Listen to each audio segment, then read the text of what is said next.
to the top 10 for the first time in almost 2 years. Well, Hootens.com got 83% of this classification correct last week. A couple of districts in 4A are playing conference games this week, so let's begin there. In the 4A, number 10 CAC at home, a favorite over Bauxite. Hootens.com is picking Harmony Grove Haskell at Pottsville. Clinton is the pick at home against Hall Steam. Lamar at home is a favorite over Dover. In the 8-4A, also conference games, you've got Cross at a pick at Star City. Number 7, McGee is favored at Hamburg. DeWitt the pick at Monticello.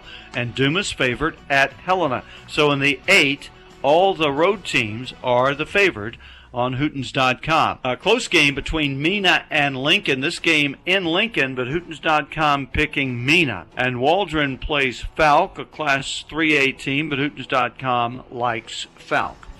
All right, Barry, before we go on to some other non-conference games, how about you tell us what stands out among those? Well, David, all eyes are on the 8-4A this year to see who can compete with the Warren Lumberjacks for that conference championship. Let's go over a few of those games. DeWitt's at Monticello. DeWitt won it by 1 point last year. Should be another close game.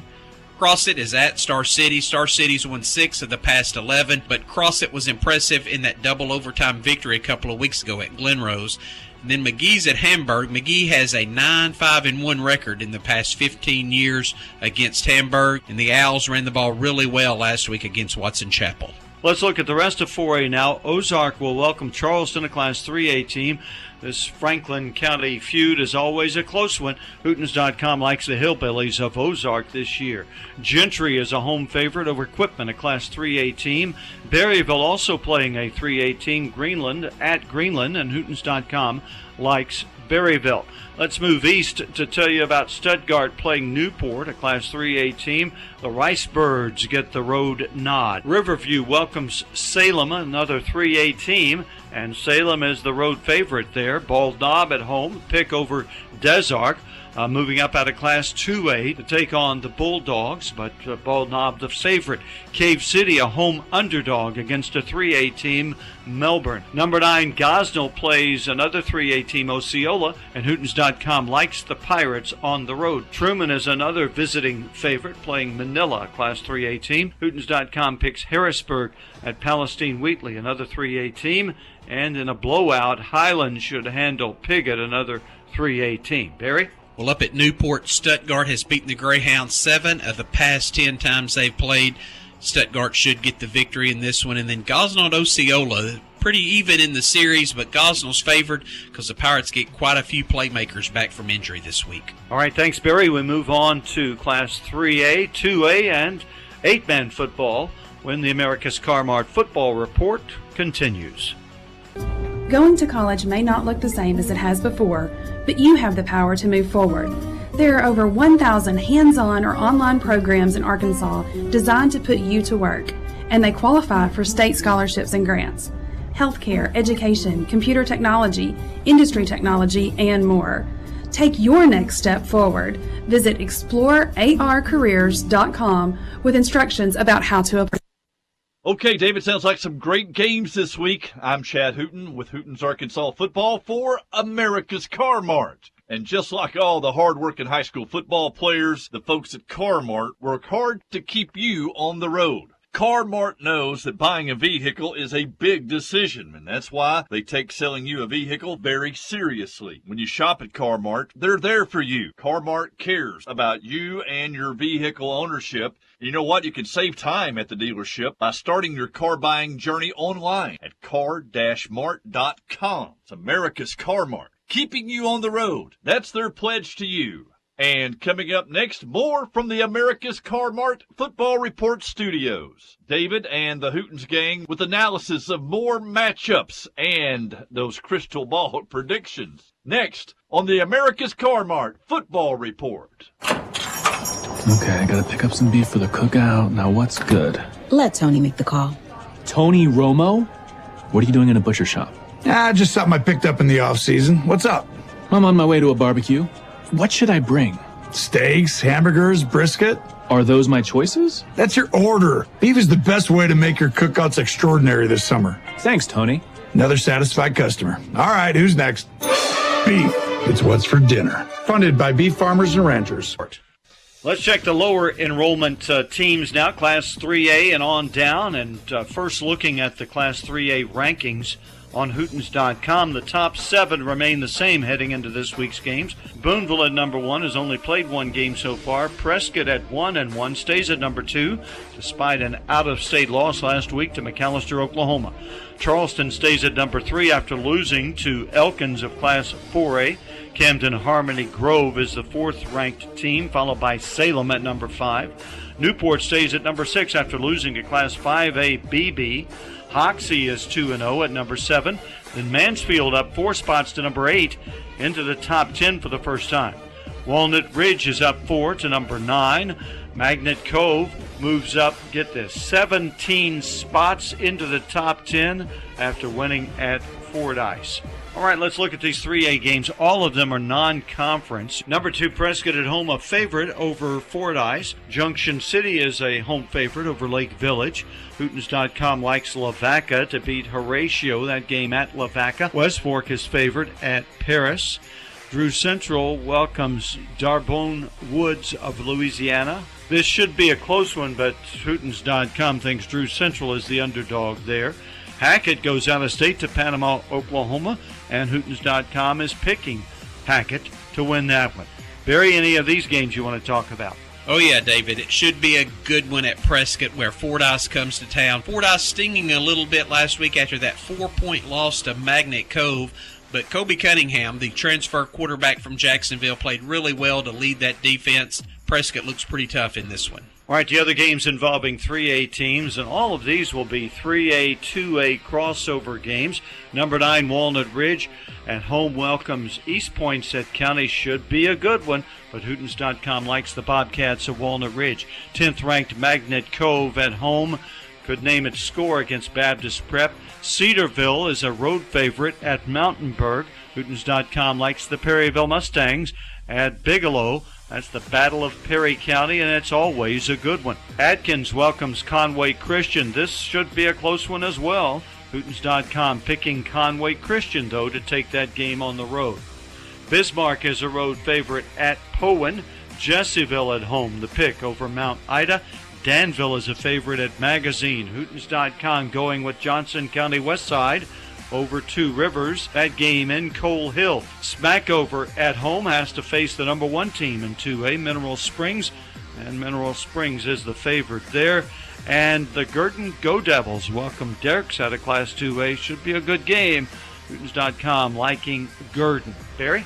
David, we're picking 3 of those 2A teams to win. Excited to see the Mineral Springs Hornets and how they match up with Smackover. All right, let's run down the Hootens.com Class 2A rankings and tell you about 2A games we haven't already touched on. We have some changes at the top thanks to Desark's overtime win at Hazen. What a game that was. Number 1 this week, Mineral Springs, 2-0. Mineral Springs, our new number 1. Desark is up 5 spots to number 2 after that win over Hazen. And the Hornets of Hazen slide down from 1 to 3. EPC is down 1 spot to number 4 despite not playing last week. Cross County is down 1 spot after a bye week. Bigelow is 2-0 at number 6. Conway Christian moves up 1 after beating Baptist Prep. Then you have Mark Tree up 1 to number 8. McCrory jumps 12 spots into the top 10 at number 9 after shutting out Mount Ida. And Mount Ida, following that loss, drops to number 10. Hootens.com got 14 of 18 correct in Class 2A last week. Let's see how we do this time. Games that we haven't mentioned that are crossover. Many 2A teams, of course, are playing 3A opponents or even 4A. But here are the rest of them. 2A non-conference games have number 3 Hazen favored at Clarendon. Number 5 Cross County welcomes Carlisle. And our Hootens.com game of the week, and Hootens.com is going with Cross County. Number 9 McCrory is a road favorite at Hector, and that could be very close and a good ball game between the Jaguars and the Wildcats. Episcopal is a home favorite over Murfreesboro. Hootens.com is going with Bearden to get its first win, playing at Lafayette County. And Hampton, another winless team so far, plays at Foreman. Hampton favored over the Gators. All right, Barry, which of those games interest you? got to be McCrory at Hector. McCrory last week, so good on defense, forced a couple of timely turnovers against Mount Ida. Hector's been right there against some tougher competition, just tired in the second half. The numbers even out this week. This should be a really good game. All right, we'll round things out with the Hootens.com 8-man rankings in the sanctioned division. Rector is up 2 to number 1, followed by Spring Hill at number 2, another team that has jumped 2 spots. Mountain Pine is up 3 to number 3 after beating Fountain Lake. Izard County down 3 positions to number 4, then Strong is at number 5. Among the unsanctioned 8-man teams, number 1 is Mountain View. Then you have Subiaco Academy moving up to number 2. Fountain Lake is down 1 to number 3. Marshall up 1 spot to number 4. Corning also moving up 1 to number 5.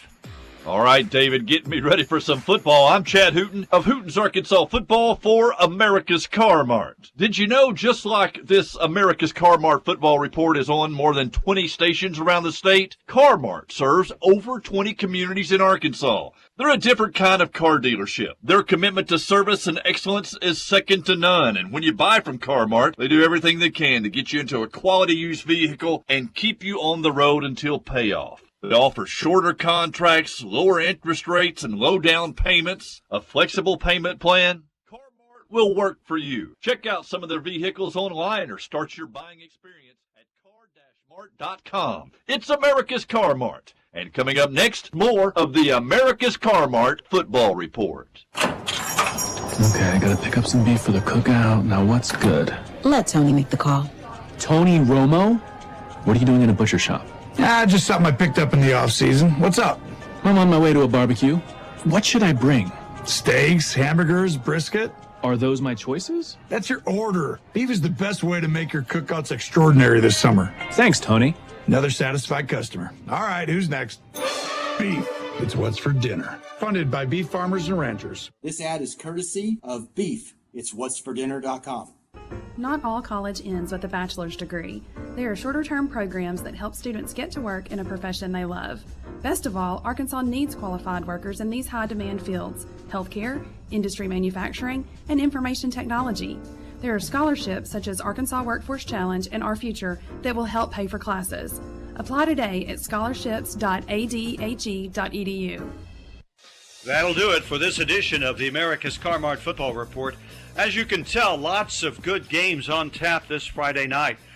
Throughout the evening, check back with Hootens.com often as scores are updated in real time on the First Security High School Scoreboard presented by Hootens.com.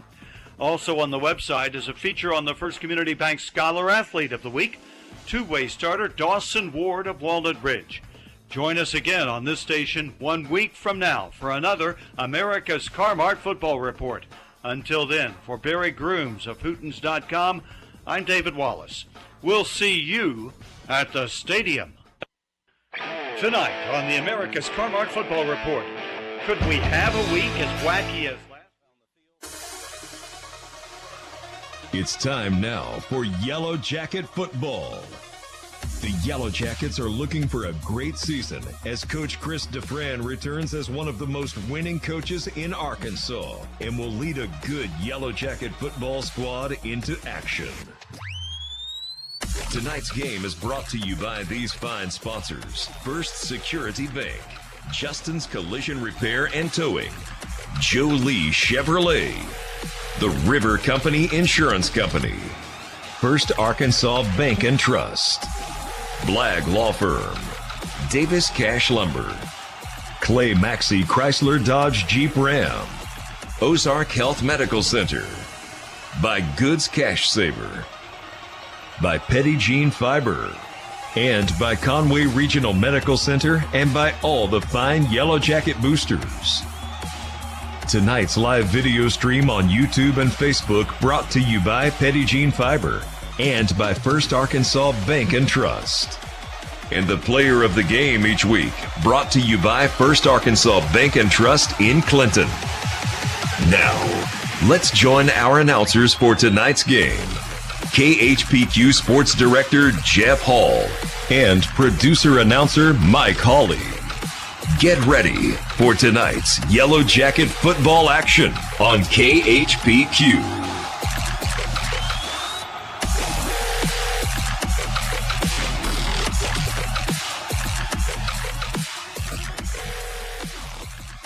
Good evening, ladies and gentlemen. I'm Jeff Hall. My colleague will join me shortly. We're live from Jim Tomlinson Field, pregame ceremonies, and I believe the national anthem will be coming up next. Why don't you stay with us? I think we've got an outdoor mic that can pull that in a little bit tonight, and you can join us live here at the stadium. Let me see if there.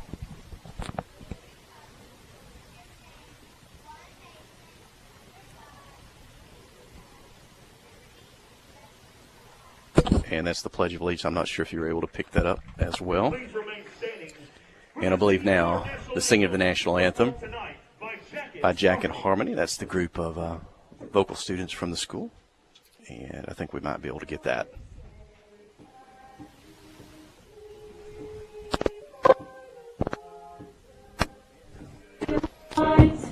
What so proudly we hailed at the twilight's last gleaming, whose dark stripes and bright stars through the perilous fight o'er the ramparts we watched were so gallantly streaming. And the rocket's red light, the bombs bursting in air, gave proof through the night that our flag was still there. Oh, say does that star-spangled banner yet wave o'er the land of the free and the home of the brave? And the fireworks explode here at Jim Tomlinson Field. That may have been sounded better on the radio than it even did here at live as we hear that coming on. So, hey, it's good to be home. Week number 3 of the 2023 Arkansas High School football season. Opened up here on week 1 with a victory over Cave City. And last week on the road to Heber Springs, won the big rivalry game, the Battle of the Little Red, 42-29 in that one. That was an exciting night. It took a long time for the kids and their parents to get off the field that night. Nobody wanted to come home after that one, that big win, bringing the trophy back. But tonight, fresh start. You get into conference play. It's week 3 in Conference 4 of Class 4A Arkansas football, where the Yellow Jackets are hosting one of the most historic schools around the state, certainly around central Arkansas, Little Rock Hall High, the Warriors.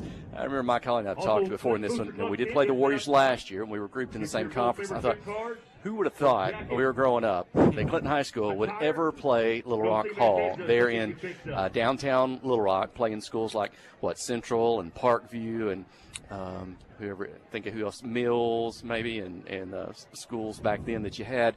But, hey, things change over the years. The Little Rock School District, they change up a little bit. Enrollment changes. They become specialty schools or STEM schools or magnet schools or things like that. And so that enrollment has put Little Rock Hall in Class 4A. So a conference opponent tonight, I guess their first trip maybe to Jim Tomlinson Field in our, 80-something year plus history of playing football here at Clinton High School. They come in the orange and white. Yellow Jackets going to be in the traditional black and gold and white here tonight. Got the crowd settling in down below us. The band is here. The cheer squad is here. It's red, white, and blue night for the students. So I don't know if you can pick that up on camera. Our crew is here at the KHPQ Sports YouTube channel or the KHPQ Facebook page, bringing you the broadcast tonight, the video and our audio going out over that. So if you're on your smart TV, your mobile device, check it out. You can watch the game as well as listen. If you're over the air, 92.1 FM all over north central Arkansas to pick up the broadcast. If you're on your phone or on your tablet, on the internet, on your laptop, you can go to www.khpq.com. You can also download the KHPQ Hot Country apps, be it on an Apple product or an Android product, and you can live stream the audio tonight for those broadcasts. So however you join us, we appreciate you being on the air tonight, hopefully to settle in. It's a 7 o'clock kickoff scheduled, and let's bring Mike Holly in to get you set. Yeah, what a difference a couple of weeks makes. Last time we were here, it was 96 degrees of air temperature, and it was 108 degrees of heat index. So what a difference this makes on this more comfortable night as the fans continue to roll in here at Jim Tomlinson Field. The Yellow Jackets open conference play tonight with the Little Rock Hall Warriors, and the Yellow Jackets won last year by a score of 57-20. That game played down in Scott Field down off University Avenue in Little Rock. Jackets 2-0 on the year with wins over Cave City, and as you said, the big win over Heber Springs last week, 42-29. The 8th straight win for the Jackets in that series, set a new record. Neither team had beaten the other one 8 times. That series dates back to 1939. So, big win by the Jackets. Everything that Heber threw at them, the Yellow Jackets had to answer for. Heber made a couple of runs, but the Yellow Jackets answered each time and was very opportunistic on defense, forced 4 turnovers. And then the running game was good with Zane Widener with over 130 yards. And then the combination of Bryson Venable and Zach Hunt Gonzalez, I think they combined for like 31 carries and 130-something yards combined those at the fullback position. So it was a big night for the Yellow Jackets. Brody Dufran, the sophomore, came of age, 7 of 9, passing the football last week. Very efficient. Had 2 touchdown passes on the night. Also had a key 3rd and 12 completion to Brayson Littell that kept a drive alive, and a lot of pressure that night with a big crowd. And Heber threw some stuff at us we hadn't seen on film. The new defensive coordinator brought a lot of pressure from some different angles we hadn't seen, and the sophomore Dufran hung in there great. And the Yellow Jackets got out of there with a 42-29 victory. Last year the Jackets won 57-20. They had led by 35 points at halftime. They if you remember right, Brody Emerton had a big night, had a punt return for a touchdown that night. Hall High did hit a couple of long passes on the Yellow Jackets in the first half for touchdowns. They do return a 3-year starter at quarterback tonight in Foreman Carter. He's a 4.6 in the 40-yard dash.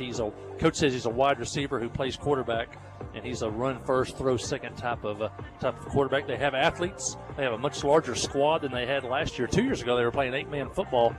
Came back to 11-man football last year. As Jeff said, they're actually a STEAM school, and I was reading about that today. It's science, technology, engineering, and health sciences.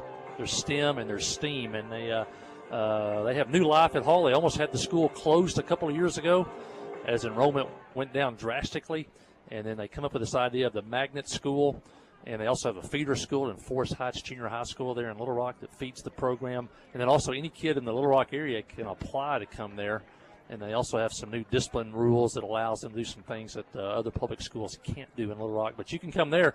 And I was reading as a 9th grader, you pick health sciences or engineering. Then you go on that track from that point on. So it's a good opportunity for those students there at Little Rock Hall. Yellow Jackets coming tonight. We thought we got away from Heber in pretty good shape, but boy, we got some injury news this week, and Yellow Jackets will be without the outstanding sophomore linebacker Briar Gadberry. He's out this week, possibly next week, hopefully not any longer than that. Also, junior offensive lineman, good offensive lineman Cash Carpenter, hurt over the weekend with a hamstring. Telling Cash he's been hurt twice this year, and both of them been away from the football field. And so Cash is out for a while. And also Dawson Maynard, who's a senior, does a great job in the secondary, and one of the Yellow Jackets' top tacklers. Those 3 guys are out tonight, so people have to step up. I think last year we would have had a lot of trouble losing offensive linemen. We're about 12 deep this year in linemen, so some other guys hopefully can step up and help to fill those shoes left by Cash Carpenter. We also have our best group of linebackers that we had since 2018. Maybe some people can step in and pick up some of the slack with Briar Gadberry out. But it's a long football season, and injuries occur, and the teams that have depth can step up. They keep winning. And so you got to win tonight against Little Rock Hall and open this conference season, because there are probably some tougher games down the road. But you can't take this one for granted. And you got to come in, you got to play hard. They do have some athletes that can make you pay if you don't play the proper technique. Also, big games around the conference tonight. We'll keep an eye on them for you. Bauxite travels to CAC. We'll see if CAC's for real tonight. Also, Harmony Grove goes to Pottsville. That's another key game. And then, of course, Dover and Lamar. And on paper, it looks like maybe 6 teams for 5 spots. 4 of those teams play each other tonight. So we'll learn a lot about the conference tonight. Hopefully, the Yellow Jackets can take care of business here with a victory over Little Rock Hall. Jeff mentioned Hall, one of the most historic schools in the state in football. They have 7 state titles in their history, dating from 1959 up to 1982. And, of course, longtime head coach there was C.W. Keppel. And And so they've been on hard times the last few years. Jim Withrow, the head coach, he revived programs at Sylvan Hills and at Little Rock Mills. He's trying to revive the program here at Hall. And just by eyeballing, we can tell they have a much larger roster this year. So Jim Withrow has a lot of experience. It's his 23rd year. It's also Christy Fran's 23rd year. Coach DeFran comes in with a record of 142 wins, 104 losses. Jim Withrow comes in with a record of 111 wins and 132 losses. Both have coached for 23 seasons. So we're just moments away from football here. Still time for you to come to the game. We're in the area. I know the fair is going on this week, but still time. And definitely, Jeff Hall, if you come in and set out tonight, it's much better than it was 2 weeks ago. And if not, stay right here with us in the broadcast. Let's take a final break. When we return, we'll be ready for the kickoff. You're listening to KHPQ and Clinton High School Sports. Friday night at the stadium is not the time to worry about your finances. Let First Arkansas Bank and Trust ease your mind with their mobile banking capabilities. You can check your balance, transfer funds between accounts, and even find the nearest ATM for dinner after a road game. The free mobile app is available on the iTunes Store and Android Market. You can cheer loud and proud for the Yellow Jackets because First Arkansas Bank and Trust has you covered. See a branch for more details. Equal housing lender, member FDIC. Steve Good at Goods Cash Savers says you can learn a lot about life by playing sports. You may never be the biggest or the fastest, but you can always try to be the very best and give 100%. And that's what they do every day at Goods Cash Saver. Even though they don't have the biggest building, they try to have every item that you might need in groceries. They also overachieve every day in their meat department. So when you're looking for a place to shop, give Goods Cash Saver a try. A supermarket that cares about you and your community and says, go Yellow Jackets. Is that too loud coming over the ambient mic? I'm not sure. It may be when the PA talks. We'll see. Hey, we're ready for kickoff. The Warriors will be kicking off to Yellow Jackets, dressed in gold pants, black jerseys, gold helmets tonight. Kicking off for the Little Rock Hall Warriors. Back for Clinton, Caleb McCarver, the sophomore, will be back to return. Zane Widener's nearby as well, along with Zach Hunt Gonzalez. Number 23, Zane Widener. You've heard Zane Widener's name a lot the last couple of weeks for the Yellow Jackets. And let's see what kind of start the senior can get off to tonight. From the 40, the Warriors, they're lined up. The ball is in the air, down the middle of the field at the 34-yard line. I think that's Hunt Gonzalez, 35, but near the sideline. He'll go down at the 37, and the Yellow Jackets will take over there for their first offensive possession of the night. Led by Brody Dufresne, the sophomore, out on the field. Joined in the backfield by Widener. We'll look. Eli Henson's going to be at a tight end spot. Liam Hudson's going to get the start tonight. He's going to be a split end. And also back there, Zach Hunt Gonzalez at the fullback. And Brayson Littell. Looks like Larry Swan maybe taking Cash Carpenter's spot. Inside handoff, Hunt Gonzalez. A couple of yards to the 39. Looking at the lineman. Larry Swan, as you said, who Creed Brown is out there, along with Alec Huey. Who else? 76. Looks like maybe Hunter Hewitt may have bounced over to right tackle. Maybe Larry Swan out left guard. Is that Carpenter was playing Jaden English. There's the handoff, the slot. Widener right to left, turns it up inside. He's got some room, and he'll carry a couple of tacklers across the Hall 45. He'll get down to the 43 for the first. Petty Jean Fiber, first down of the night. Now, one thing the Yellow Jackets did against Hall last year is very athletic players, not the best technique. Their defensive linemen basically just charged straight up the field. So the Yellow Jackets used a bunch of misdirection and trap plays last year to gain a lot of yardage on the ground. We're looking right down the line of scrimmage. It's at the 44. The give is to Littell. He starts right. He's got a hole, and he lost the football at the 40 into the hands of a Warrior, and the ball is going to go over. The fumble, Hall will have it at their own 40-yard line. Littell kind of got through the line, had a big hole there, and then right when he made up some contact, the ball didn't hit the turf, I don't think. I think it went straight into the arms of a Warrior, and a quick turnover. He was pushing on a tackler there at about the 41, and a player came in from the side and just basically like last week, like with Zane Widener, just reached in and pulled the ball out. I'm not sure if Brayson saw the player coming in from behind. Here we go, out of the shotgun, the Warriors. High snap, put it in the belly, trying to stretch right to left. Now turns it up to the line of scrimmage. Yellow Jacket tacklers there. Hudson's in on the tackle. And Miles House, no gain on the play. Second down and 10. Miles House was the all-conference running back last year for Little Rock Hall. They're pretty small in the backfield. He's 5'6", 140, runs a 4.5 40, though. They can run, but their backs and their wings and slots are really small. The quarterback, as we said, is a 3-year starter. He's really a wide receiver who plays quarterback. He looks to run first, throw second. Shotgun in motion, flags fly. Looks like a false procedure penalty, usually in that type of setting. Should back Hall up 5, turn a second down and 10 into a second down and 15. It is a false start. And if you can pick up the public address of our speakers, that's Brian Henderson. We interviewed Brian a couple of weeks ago in the game against Cave City. It's his 17th year, same as Mike Hawley and I here for KHPQ. Brian Henderson's father, Jim Henderson, and his mother, Nona Henderson, they're here tonight. I think it's their first time back. Jim Henderson was our public address announcer for about 5 years before Brian took over. That's about 20-plus years combined by those two. First pass of the ball game, caught up at the 45, makes a move, turns it up across the 50. First down for the Warriors at the Yellow Jacket 47. That time they rolled the quarterback to the right. You got to respect his ability to run. And then when the defense came, Alec Huey coming in on the outside there and dropped the pass off into the flat. Short of the first down, then he picked up the first down with the yards after the catch. Play will be good for a Warrior first down. Ball's on the near hash, below our broadcast position here on the home side. Remain in the shotgun behind the 50, put it in the belly. Up to the 46, maybe a 1-yard gain. Bring up second down and 9 for the Warriors. The interior of that Yellow Jacket defensive line. Linebackers coming up. I think Chris Vance got in on that tackle in the middle of that line. He and Alec Huey, kind of your two defensive guards. They'll give that credit of that tackle to Alec Huey. Who else is out there?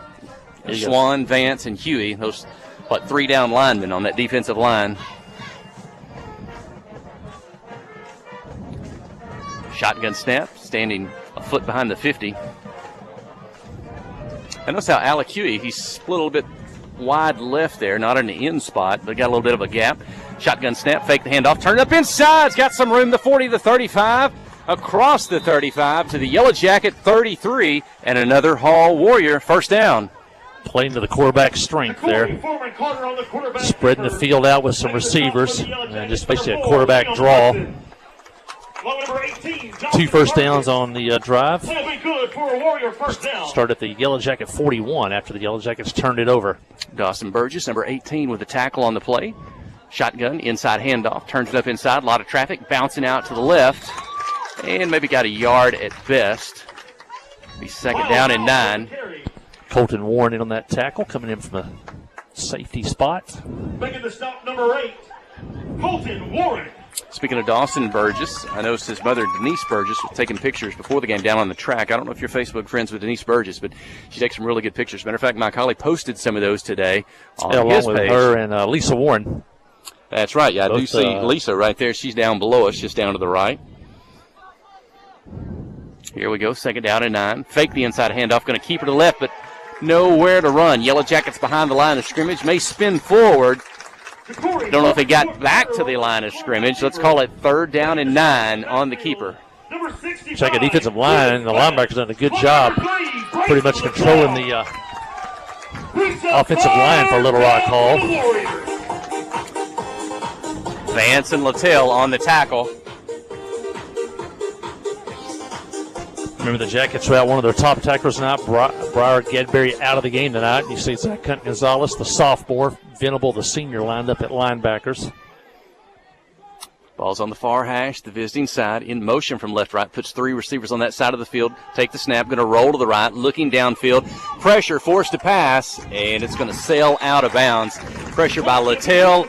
Zane Widener didn't give House much time there at the end to make the pass. Going to be 4th and 9. They're at the Yellow Jacket 33, so you expect them maybe to go for it here.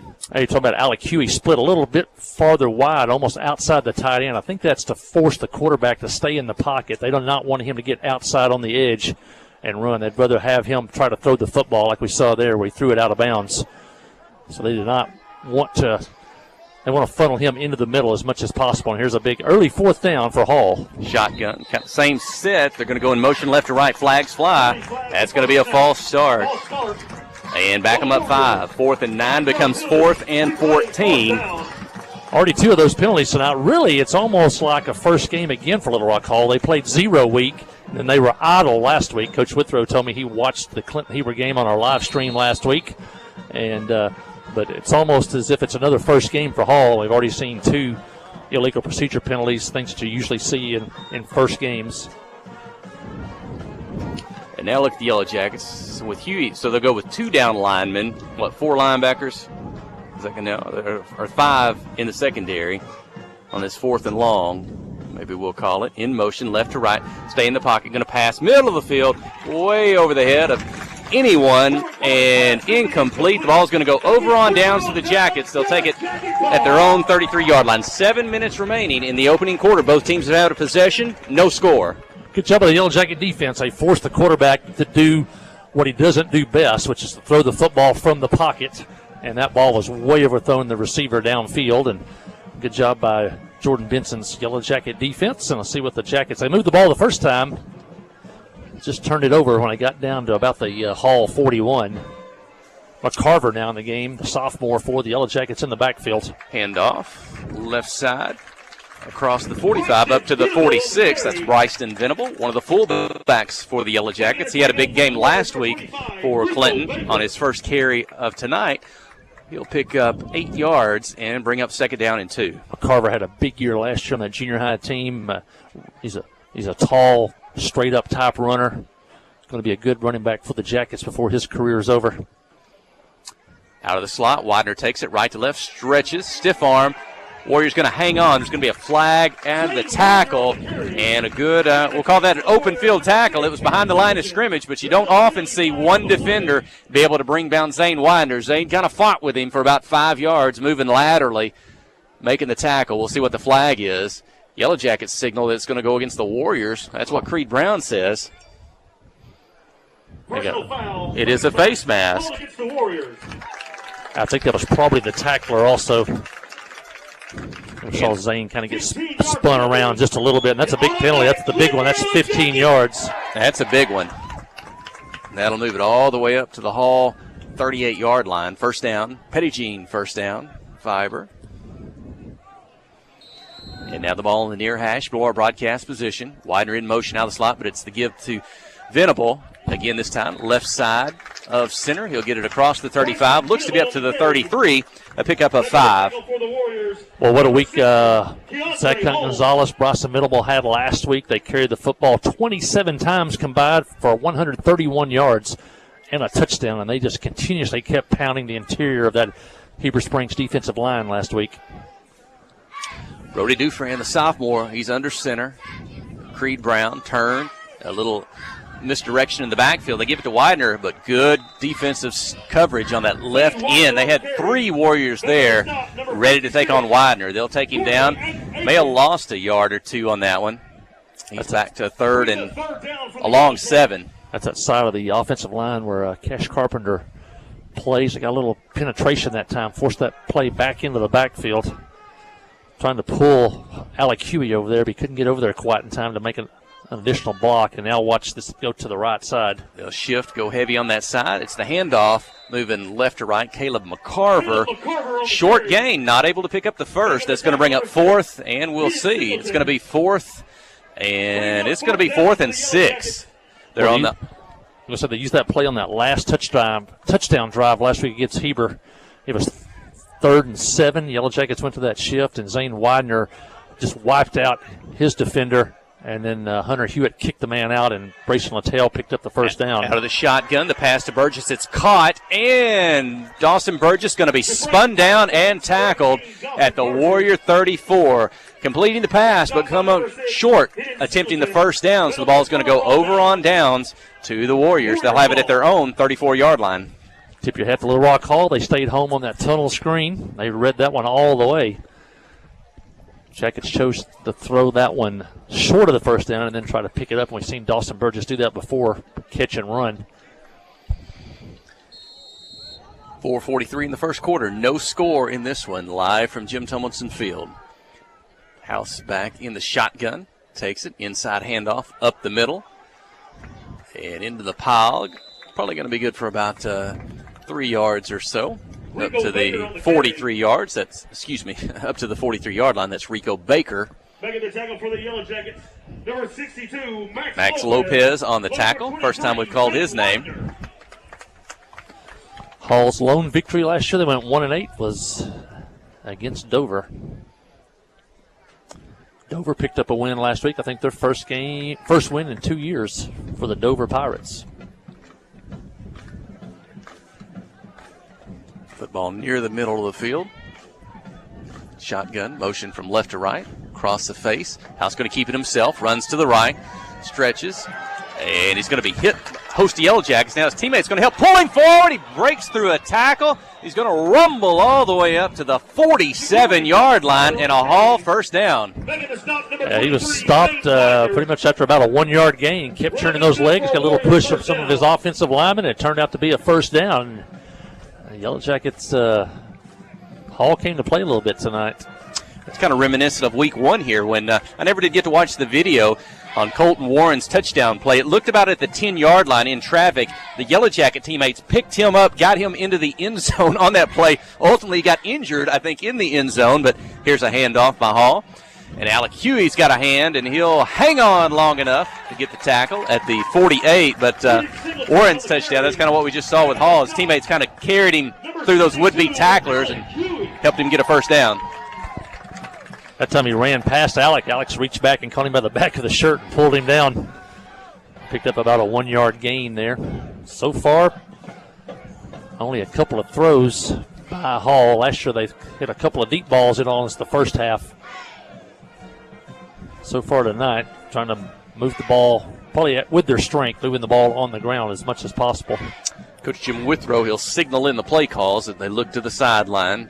Now they're at the line of scrimmage, down to 3 seconds on the play clock. In motion, got to snap it down to a final second. And I think another false start penalty, the third of the ball game here against the Warriors. Yeah, number 25, Rico Baker. He was about 2 steps ahead of the play. If you're watching that at home from his tailback spot, he'd already passed the quarterback heading to the line of scrimmage. That's the third procedure penalty of the night. I know Hall did not practice Monday. They had no school. Yellow Jackets had a practice on Monday, but Hall did not. And we've seen, as we said, they were idle last week. So second down, 14. Ball's on the near hash for our broadcast position. Shotgun snap. Steps to the right. Looking that way. Not much room left on the sideline. Going to throw it up out of bounds. Only had one receiver deep. Had another one kind of in the flat there on the right side. But defensive coverage forces the incomplete pass. Third down, 14 yards to go. Good job by the Yellow Jacket defense sorting out. They're not running at the quarterback. You know, a lot of times those quarterbacks that run, want you to run at them at a sharp angle, then they're going to run around you. The Yellow Jackets pretty much are staying contained. He can't go anywhere to the outside. He's forced to stay in the pocket. That time he just kind of rolled to the short side of the field and he ran out of room. And now once again it's third down and 15, and this is where you want to haul in these obvious passing situations. Burgess on that side as the cornerback. Josh Fultz as a safety. On the run. Up across the original line of scrimmage and making it to the 49. Quarterback keeper. Did pick up about 5, almost 6, but it looks like on fourth down the Warriors going to swap personnel. And it looks like they'll line up for their first punt of the night. Minute 50 seconds remaining in the first quarter. No score. 15. Connor Jackson's the kicker. We saw him in warm-ups kicking. Zane Widener back to return for the Yellow Jackets. His first touch of the football this season was a punt return for a touchdown against Cave City. Will he get a chance here? He's going to have to chase that one down. It hits the turf about the 12-yard line. He's going to get to the right side, runs through a tackler on the sideline, runs into a second tackler. He lowered the shoulder and lowered the boom, and Widener's going to be run out of bounds at the 40-yard line. He made the second tackler pay to come up and make that tackle. He's going to think twice probably before he comes up in the open field on Widener again. And Zane picked up the one hopper back around the 15-yard line. Gets the Yellow Jackets good field positions up to the 41. Let's see if the Jacket offense can get going here. I think you put a little points on the board here and put a little pressure on Little Rock Hall once you get ahead. Jackets have been sluggish the first 2 times they had the football. They turned it over one time and then turned it over on downs the second time. Dufran under center, the far hash. Turns, inside handoff. fullback across the 45 to the 46. Just talk about those kick returns as well. That touchdown the first week, Heber Springs, I think they must have watched the video. I don't know if they had to punt last week. I know on the kickoffs, they short kicked over to the sideline. They didn't want to give Zane Widener or really anybody a chance to make a return last week. Yeah, and Heber was such a good kicker, and Gideon Tate never attempted to kick the ball down the field. They give the ball to the Yellow Jackets continuously at around the 35-yard line. 2nd down and 5. It's the pitch in the backfield to Widener, right to left, gets to the end, gets around, 1st down, 45, out of bounds. Official will mark him at the 40-yard line. It's a Petty Jean Fiber, 1st down. That's almost that toss sweep. Widener coming from that wing-back spot from the right to left. He's already at full speed pretty much when he gets the toss. He puts a lot of pressure on a defensive end and a corner trying to come up and stop him. And now the Yellow Jackets, for the 3rd time tonight, and Hall into the field at the 40, 1st and 10. 35 seconds remaining in the first quarter. This might be the last play. We'll see. Inside handoff. Fullback, cross the line, hit for the Yellow Jackets. That's Nathan Hutto on the carry. And looks like he'll get the 38. Not much, a couple of yards. And that could be the final play of the first quarter. Let's see if the Yellow Jackets want to get to the line and snap it. Saw Hutto make some good runs in that benefit game against Riverview a few weeks ago. The Yellow Jackets have already several running backs. And it looks like they will. At the line of scrimmage, the handoff, the give. Littell, he'll be met by a tackler, driven backwards. He may not have got back to the line of scrimmage. Official may have him there. 2nd down and 8, and it'll be 3rd down when we return. That's the end of the first quarter. Clinton 0, Hall High 0. You're listening to KHPQ in Clinton High School Sports. Wherever the river flows and however the game goes, the River Company is a proud sponsor of Clinton Yellow Jacket Sports. Just like in sports, you want someone who has your back. The professional team at the River Company Insurance does just that. They'll work hard to find you the most coverage at the best possible price. Whether it's business, farm, ranch, personal, or automotive, the team at the River Company will get you exactly what you need. Sports is a team effort, so come join the team at the River, formerly S&P Insurance. Tonight's game is brought to you in part by these fine Yellow Jacket boosters, by Clinton Stockyard, by the Pottery Shop, by Dr. Kyle Hensley and his staff, by Main Street Florist, by Clinton Real Estate, by Johnny's Automotive, by American Home Pharmacy, by TLC Bookkeeping, and by Regions Bank. These fine boosters help bring you tonight's coverage.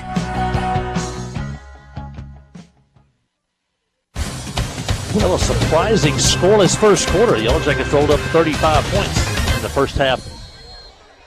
Last year at Little Rock Hall, it's 0-0 now as we head into the second quarter. Jackets facing a 3rd down and 8. Under center is Dufran. Hall's going to creep up near the center line. The handoff is, I think that's Widener as he turns it up inside. It'll be a Petty Jean Fiber 1st down if it stands. It is all the way up to the 29-yard line. Big run there by Widener. Gets the Yellow Jackets a 1st down. And now they have the ball, their deepest penetration out at the Hall 29-yard line. Talking during the break, Jackets need a couple of scores here maybe to get going here. Look a little bit flat so far tonight. But you give Hall a little bit of credit. They are much improved over last year. I think they're going to win more than one game this year.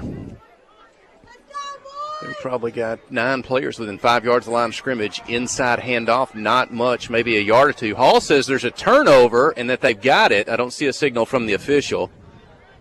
And I think they're going to say Yellow Jacket football. It'll be 2nd down and long. You might, Mike, tell folks kind of the wing tee, what Clinton's looking for there in this offensive set. It's an older offense. It's a cousin to the option, the flex bone, things like that. Yeah, because you have your fullback and your 2 wing backs, and it's an offense that uses a lot of pulling offensive linemen. You may be on the left side of the offensive line. You may run to the right side to set a block or vice versa. And it starts with a quick blast by that fullback. Here's the handoff off tackle. They were heavy on that side. That's Littell. And he will get positive yardage up just short of the 20. Won't be good for a 1st down, but it'll put the Yellow Jackets possibly makeable 3rd down. And the pet play of all wing tees is called the buck sweep. And that's where you got that wing back maybe coming from the right side, going left. You got a lineman on the right side also going left to be an extra blocker, a pulling guard. And then you have that tackle on that side they call kick out. He's trying to kick out that defensive end or whoever's closest out there, kick him to the outside, and then a buck sweep, you go right up that pathway that was made. But all teams that run the wing tee, they run that pet play called the buck sweep. Littell starts right. He's spun back inside. He'll get to the 19, maybe short of the 18. Oh, it's a first down, though. A Pettigene Fiber first down. The official signals, and Clinton's going to have it at the Warrior 18. It allows teams with smaller linemen to be successful. You want linemen that can move and block on the run and block at an angle. You don't have to be bigger than the guy across from you. You're going to be moving. Also, the play usually happens so close to the line of scrimmage, there's very few lost yardage plays. Here's the give to Widener outside. He gets to the end. He's in the open. He'll turn it back inside. A couple of tacklers, maybe three. They'll get him down. That may be good for another Pettigene Fiber first down. It is inside the 10. Boy, he got to the end in just open green space there before he turned up. If you're watching at home, you probably had the same view we did. He got around the corner. You couldn't see any white jerseys for a long time. One finally had the angle. He had to cut back in, but another first down. This time first and goal at the 7. Going to try to punch it in here. Turn to give. Inside Littell. A lot of traffic. He's near the end zone. Touchdown! Yellow Jackets. Venable. 9:20 remaining in the second quarter. Clinton 6, Paul High 0. Bryson Venable, that senior fullback. We saw him last week. See him again tonight. He scores from 7 yards out, and the Yellow Jackets finally on the board. It took them almost 15 minutes to get on the board, but they are up there now. Now they're looking to go for 2 after that drive that began back at the 40, a 60-yard touchdown drive, and Widener is in the Wildcats. From the 3, shotgun snap, fake the handoff, keep it himself, up the middle, into the end zone. The 2-point conversion successful, so Widener kind of leads the way on getting the football down the field. He gets the 2-point conversion, and it's Clinton 8, Hall High 0 when we return. You're listening to KHPQ and Clinton High School Sports. Friday night at the stadium is not the time to worry about your finances. Let First Arkansas Bank and Trust ease your mind with their mobile banking capabilities. You can check your balance, transfer funds between accounts, and even find the nearest ATM for dinner after a road game. The free mobile app is available on the iTunes Store and Android Market. You can cheer loud and proud for the Yellow Jackets because First Arkansas Bank and Trust has you covered. See a branch for more details. Equal housing lender, member FDIC. Kick off the season with super fast fiber internet. Pettigene Fiber gives you the home advantage and is the ultimate choice for sports enthusiasts like you. With lightning fast speeds, you'll never miss a touchdown, a slam dunk, or a winning goal again. Say goodbye to buffering and hello to the ultimate sports experience. Call us at 501-745-2493 to sign up. Better internet, better service, and better pricing that will keep you in all the action. You won't want to miss this. Onside here. And the Jackets drive 60 yards. And here's an onside kick. Will it go? Did he? Across the 50. And the Yellow Jackets have it as Caleb McCarver came in. Hall didn't cover the snap, didn't expect the onside kick, and they'll have it. Great play, great kick. It stayed on the ground and had that little spinning motion to it, which the kickers are looking for. But, man, give Caleb McCarver, the sophomore, a lot of credit. The ball looked like it was going to go out of bounds. He was at the ball after 8 yards, but the ball has to go 10 yards. McCarver stayed off of it until it crossed the 50. Then he fell on it before it went out of bounds. And had McCarver touched it before the 50, it would have been a dead ball, went to Hall. Great job by the sophomore Caleb McCarver on that play, and a great kick. I think that was Littell on the kick. And after the touchdown, offense going to get it right back. Let's see if they can take it down the field. Dufresne's going to be in the shotgun. Not seen that much tonight. Takes the snap. 5 receivers in the pattern. Down the field. Off the hands of a Warrior at the 25. Tipped away. Trying to get it to Burgess. It goes incomplete. Burgess on a go route. He had a couple steps on the defender. Brody's pass was just a tad low. The defender got a hand on it. If he got a little bit more air on that, Burgess would have scored easily on that one. As you said, though, earlier, a little like Hall loading up the box trying to stop the run. We saw single coverage last week by Heber on Burgess and on Littell, and the Yellow Jackets made them pay last week for single coverage. Out of the slot. Widener turns up 40, 30, 25. One would-be tackler. Zane gets away the 10-5. It's a touchdown. Widener, 48 yards. Clinton, 14. Hall High, 0.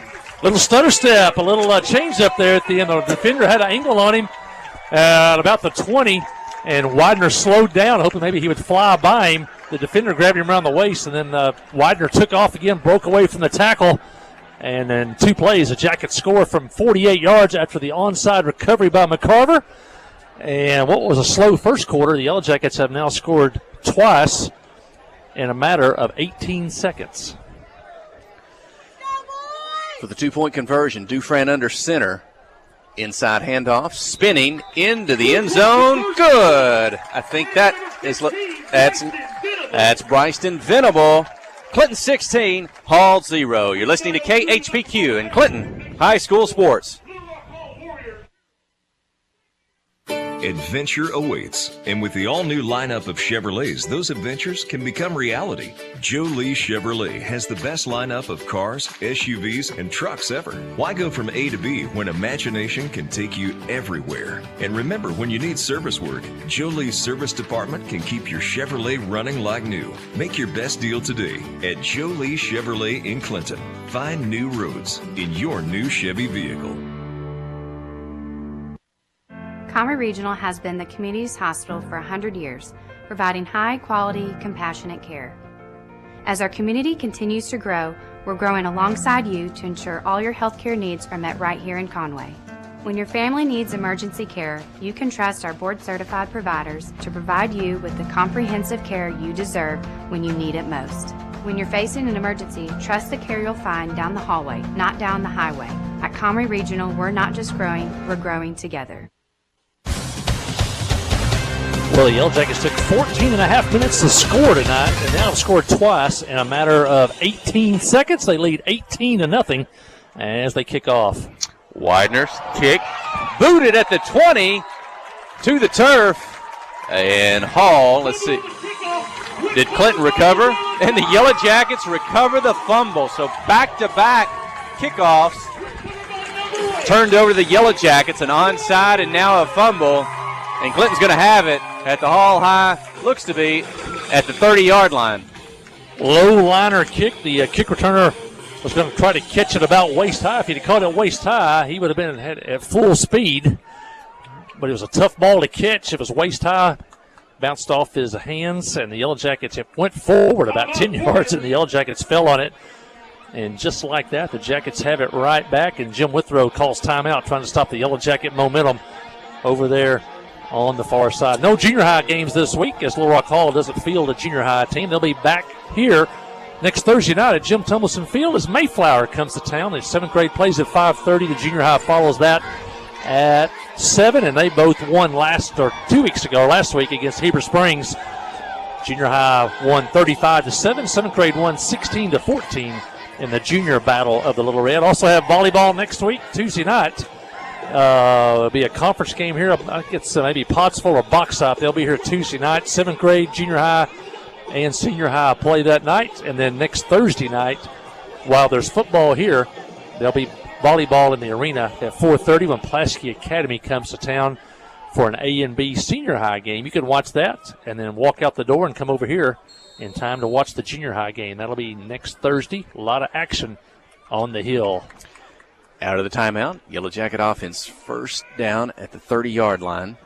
They're on the far hash, the visiting side. Dufresne goes under center. Big Creed Brown. Take the snap. Give out of the slot. Starts right. Back in the middle. That's Fult on the carry. Keeps his knees churning. And they'll stop him at the 24-yard line. Good run there. 5, almost 6 yards. Josh Fultz on the carry. Had some good runs against Riverview and, I believe, Cave City in that opening game of the year. We haven't seen Zach Hunt Gonzalez on offense much tonight. Maybe that first series a little bit. We have seen him at linebacker. Jackets with a little more depth this season. Dawson Burgess will split wide right. Everyone else in tight, the wing tee. Brody's going to fake.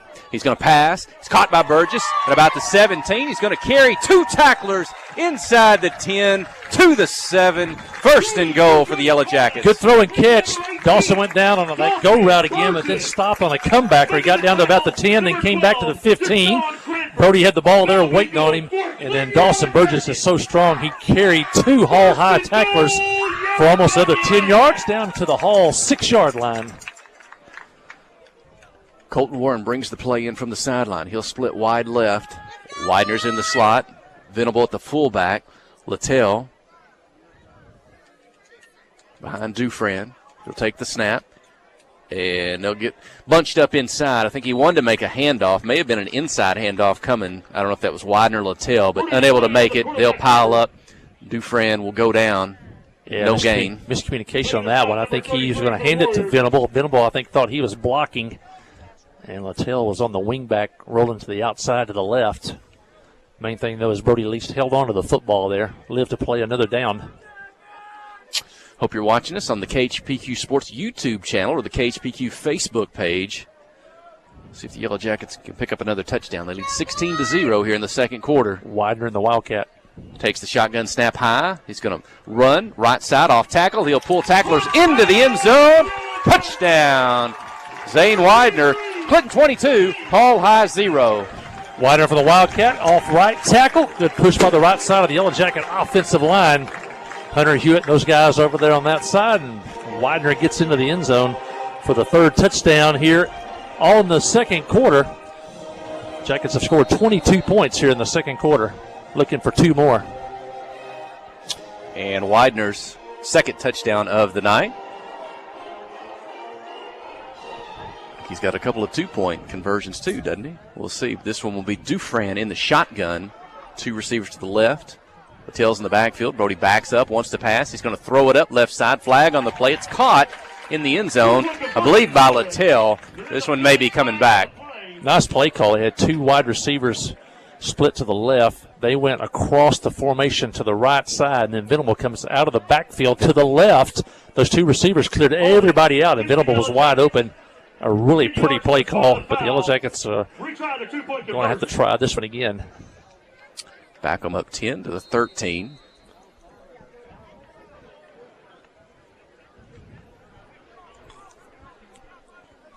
Warren comes in with the play. 7:24 in the second quarter. Clinton 22, Hall High 0. It was a scoreless first quarter, and now not quite halfway through the second quarter.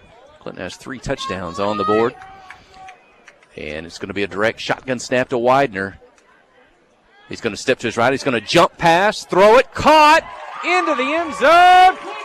2-point conversion, good. 24-0. Yeah, I've seen him working that each week in practice. Finally got to use it here. Widener lined up in the Wildcat. We saw Darren McFadden do that years ago.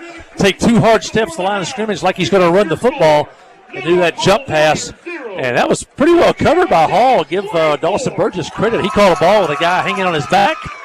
And the Jackets convert the 2-point conversion. They lead 24-0. Quick timeout. You're listening to KHPQ in Clinton High School Sports.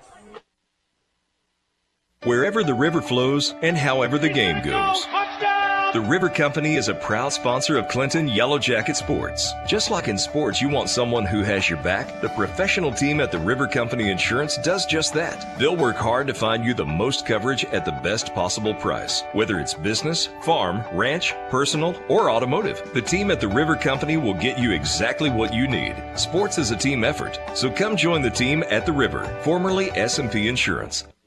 Clay Maxey, Chrysler, Dodge, Jeep, and Ram. Clay, why was Clinton important for you? Well, Clinton's important to me because, I love Arkansas small communities, and these small towns where I love to live have been really good to us, and we treat the business really well there in the community. It was previously Cowboy and a great group of employees. They've got a great customer base and a great reputation around Clinton. We just felt like it was a good fit to become part of our family and just take the show to Clinton. Clay Maxey, Chrysler, Dodge, Jeep, and Ram. Clay Maxey, CDJR.com. Life is better with basketball. And well, the Yellow Jackets kick off. Almost another fumble by Hall. The original kick returner missed the football, but number 6 picked it up for them. That's Singleton. He gets it back upfield to the 44. So the Yellow Jackets had 3 straight possessions before Hall touched the football again, but Hall has it at the 44. But the most important thing is the Yellow Jackets have 24 points on the board, now leading 24-0 here midway through the second quarter. And the Warriors, they'll split Two to the right side, one to the left. Now in motion left to right. Fake the handoff, looking to pass, middle of the field. Caught at the 40, one defender, 30, 25, 10, touchdown Hall.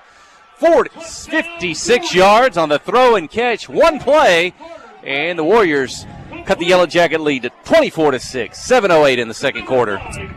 Yeah, kind of a skinny post. You might want to call that a long slant, but a skinny post goes down about 10 yards and then slashed to the middle. The Jackets had single coverage out there.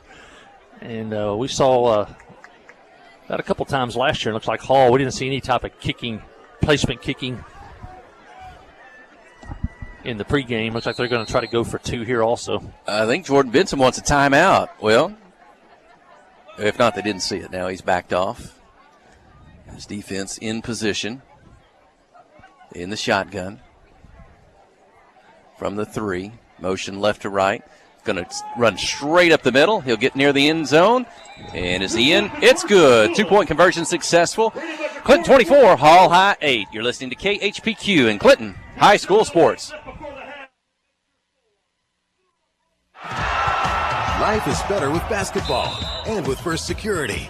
We have the resources and the know-how to assist with your needs, plus a local team you can count on. So you're making better plays because First Security is making better happen during this season and every season. What's your better? Get there with us. Stop by your local First Security Banking Center or visit us online at fsbank.com today. First Security. Bank better. Member FDIC, Equal Housing Lender. Towing and recovery is the last thing you think about until you really need it. Then you really want the best. There's only one name to call, Justin's Collision Repair Towing and Recovery.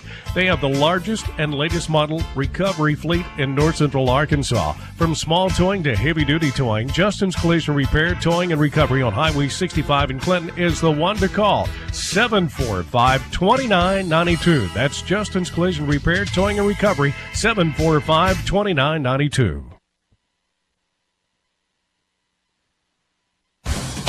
Well, the first quarter was pretty quiet. The second quarter has been a track meet so far. 32 points have been scored in the first 5 minutes of the second quarter. That time it was a 55-yard touchdown pass in one play from Ja'Cory Foreman Carter, and Hall's on the board for the first time tonight.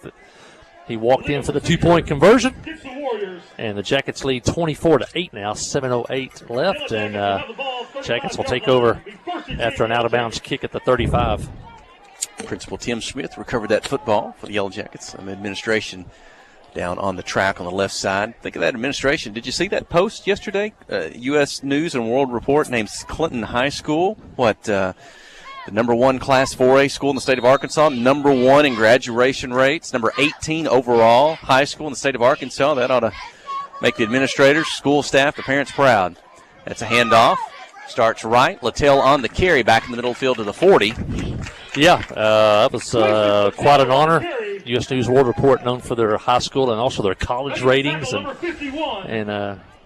we know that here, but it's good for letting everybody else know from around the state the quality of education you get here on School Hill on Clinton High School. It has a long tradition here. One time known as the Clinton Vocational Training School, one of only 8 in the entire state at one time back in the I think the 20s, 30s, 40s, and 50s. Inside handoff, Venable. Across the 45, up near the 50. It's a Petty Jean Fiber. First down. Venable getting the majority of the fullback carries tonight. Pick it up right where he left off last week against Heber Springs. You almost want to say in our 17 years, as the fullback goes, so does the Yellow Jacket offense. When we can run from the fullback position, we've seen a lot of success through the years.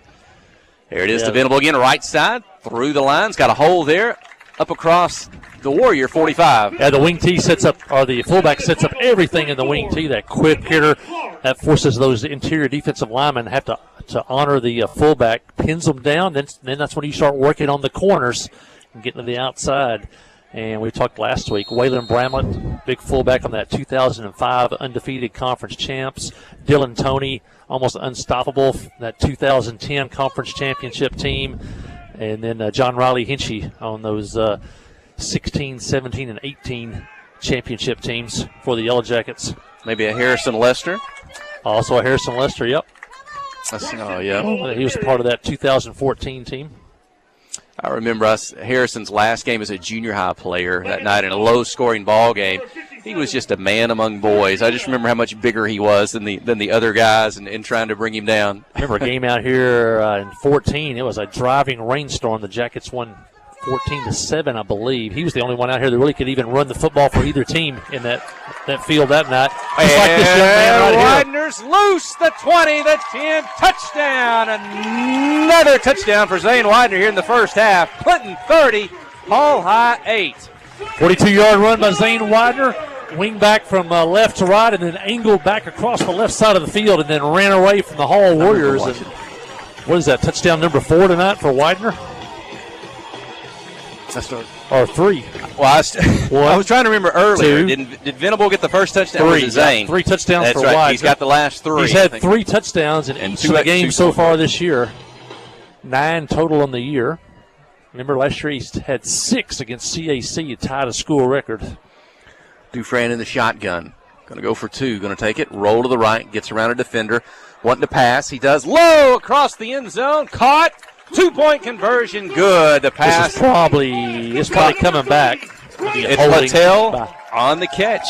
Clinton 34. Hall High 8. Let's go ahead and keep it here with 5:23 in the second quarter. Holding behind the play on the Yellow Jackets. This one's coming back, so we'll get another shot at it from about the 20-yard line. Is that going to be a 10-yarder? From the spot of the foul. It was behind. That's right. It was behind the line of scrimmage. So it's about maybe the 12 or so, or 13. I don't know. Yeah, they're going to mark it at the line of scrimmage, which would make it from the 3 to the 13. Looked like the official dropped the flag about 5 yards behind the line of scrimmage. But anyway, the Jackets another chance to practice here. This 2-point conversion. It'll give the cheer squad in the student section another chance here on a successful 2-pointer. We'll see. Dufresne in the shotgun. Takes snap. Wants to pass. 5 receivers, 4. Caught in the corner of the end zone. The 2-point conversion good. I think that's Burgess on the catch. Clip 34. Hall High 8. We'll go ahead and take this break. Stay with us. You're listening to KHPQ in Clinton High School Sports.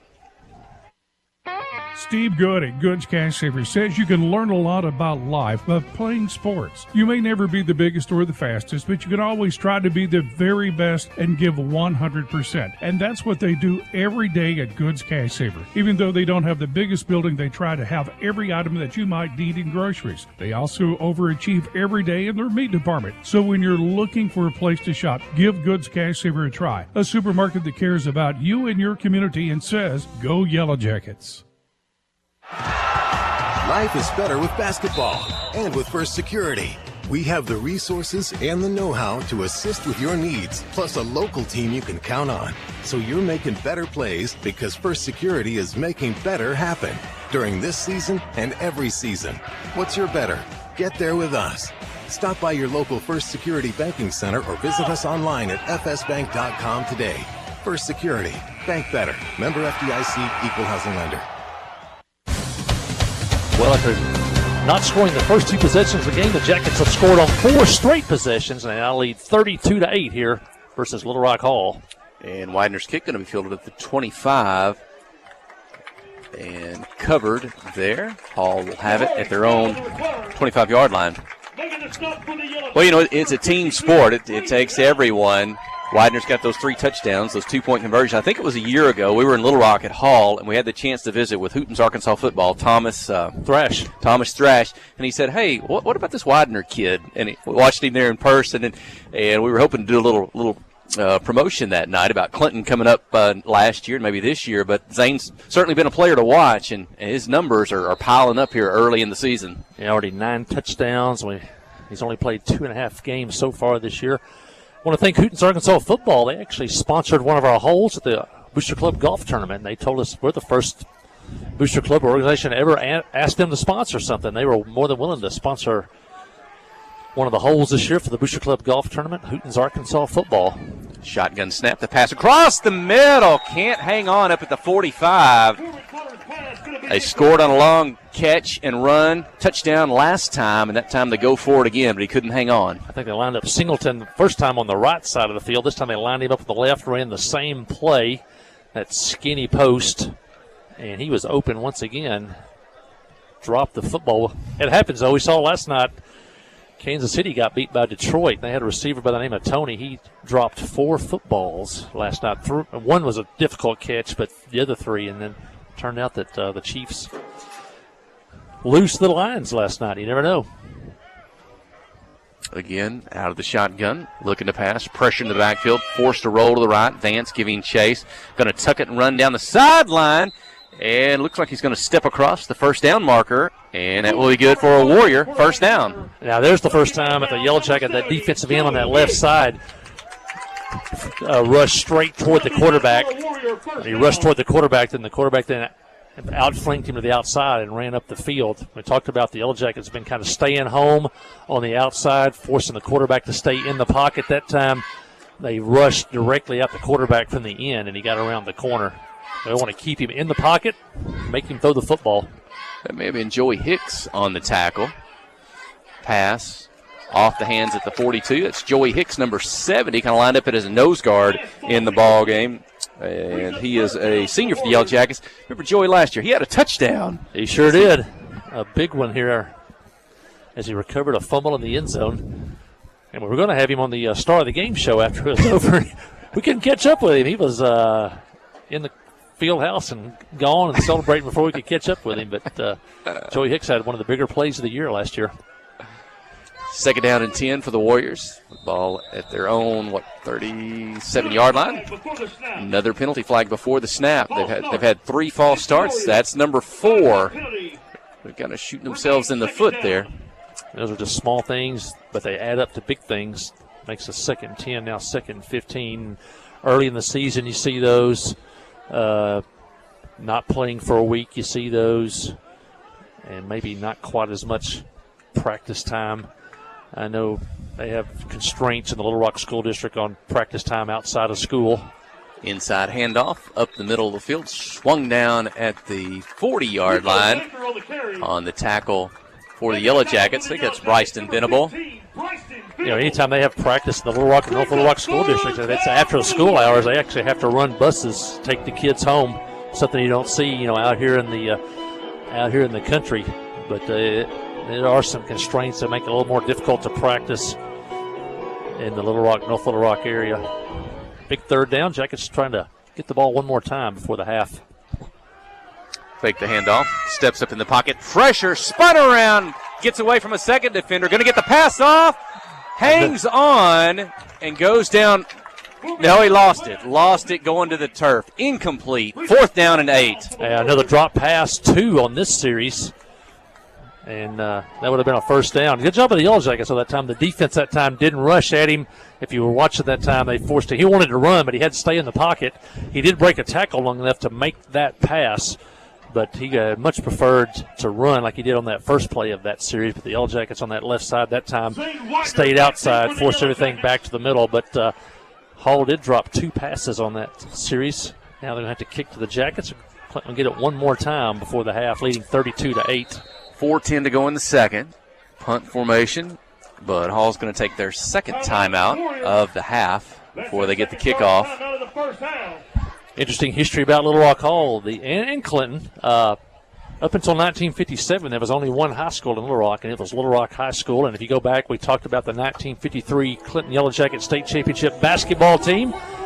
They played in the bracket with the big schools. Little Rock High School was in that bracket. The Jackets went on and won a state title. But in 57, Hall became a high school, the second high school in Little Rock. So Little Rock High School became Little Rock Central. And, of course, all the historic things that happened there in 1957 with the desegregation crisis. But all that came about because Hall became a high school in 57. That was on University Avenue back in 57. That was far west Little Rock. In fact, I think University Avenue was even gravel at that time. It was called Hayes Street. Later became University Avenue because UALR is on the south end of that street. But Hall came on.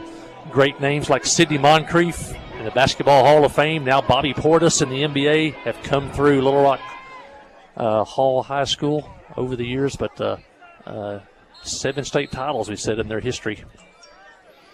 Back to action.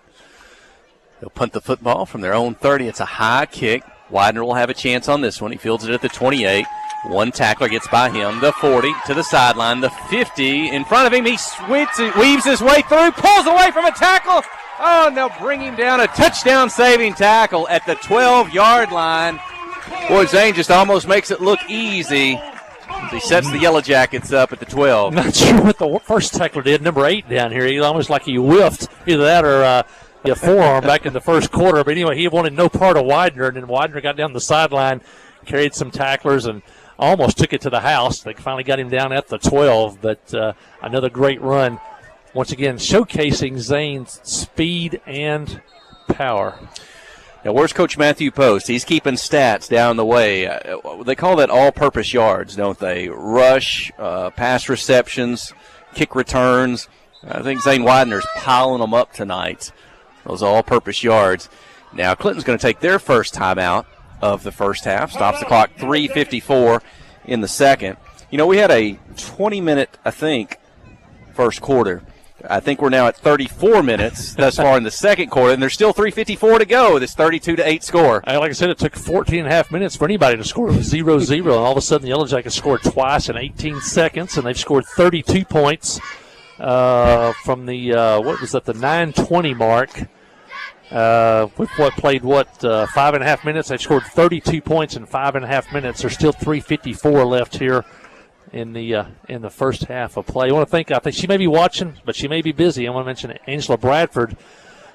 She's running the Van Buren County Fair this week, and I saw her early this morning running some errands, and then she's working late into the night. I'm sure she's keeping up with Yellow Jacket football. I thank Angela for all she does for the Booster Club, but all she does for this county, and she's working out at the Van Buren County Fair this week, running odds for the fair out at the fairgrounds on Highway 16 East. Well, they put it at the 13, and Dufresne's under center, the first down play in the handoff right to left. Fultz with it, and he'll be knocked sideways. He'll get across the line of scrimmage.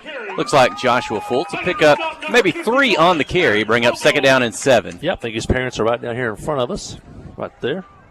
And so picks up 3 on first down. Burgess brings in the play. Head coach Chris Dufresne, assisted by Joe Hudson, Jesse Wilson, and Jordan Benson on the Yellow Jacket sideline. Now the football's handoff inside, running hard, big pile up near just short of the 5, about the 6. I think that was Hutto. Number 25, if you're watching on the KHPQ Sports YouTube channel or the KHPQ Facebook page. Courtesy of First Arkansas Bank and Trust. And is it Clay Maxey? Clay Maxey. New sponsor this year. And First Arkansas Bank and Trust on our live stream. Petty Jean Fiber joined us this year. Third down and 3. Inside handoff. Going to be short of the first down and should bring up a fourth down play here as the Yellow Jackets are at about the 5-yard line. Rico Baker Hutto on the carry. brings up 4th down and 1 for the Yellow Jackets. 4th and a long one. Maybe almost Ron Henderson 2. said 1, but looking over there at Phillip Jones and the crew, looks like closer to 2. 4th down call. Here we go. Under center. Motion out of the slot. Flags fly. And the Jackets are going to get whistled for a procedure. False start. And it is a false start. Back them up 5. 4th and 2 becomes 4th and 7. Remains 4th down. It may And change. the Yellow Jackets getting a little sloppy. Moves it back to the 10. Is that right? Yeah. Well, does this change your play call? Opens up the field a little bit more. We've seen Clinton successful on the pass tonight. The Jackets took over this drive at the 13-yard line. He'd sure hate to waste that great punt return by Zane Widener. Shotgun. Dufresne takes it. Rolls to his right, looking to pass. No receivers on that side. He's going to run. He's up near the 5. I think he's going to be short of the first down. I don't know. Did he end up without a receiver over there? They went to left. I don't know that it was a designed run, but running Burgess back from the right across the left. He was covered. Brody had to run. We didn't see Brody run last week, trying to be maybe careful with him about running the football. That time he Had some room, got it out there, but he's going to be short of the first down. And what be the second time tonight the ball is going to go over downs. I think the first series of the night, unsuccessful on fourth down attempt. Now we get one in what we expect to be the last series of the first half. It's a minute 57 remaining in the second quarter. It's Clinton 32, Hall High 8. Yellow Jacket defense going to take a timeout before Hall can snap the football. Yeah, it looked like he was probably had to get down to the 3. It looked like he was about 2.5 yards short of the first down. And that'll break a streak of 4 consecutive scoring drives by the Yellow Jackets. And that's a rarity. You hardly ever, the last few years, the Yellow Jackets have rarely let one get away like that, where they started at the 13-yard line. Brody Dufresne's his family's here tonight watching the game. Hassel and Sue Bivens are here live with us tonight. And also his older sister, Yellow Jacket alumnus, Daly Dufresne, and her husband coming in from Memphis, Tennessee. I think there's other grandparents I've already seen on video tonight. Yeah. They're watching the ball game. The Dufresnes down in West Monroe.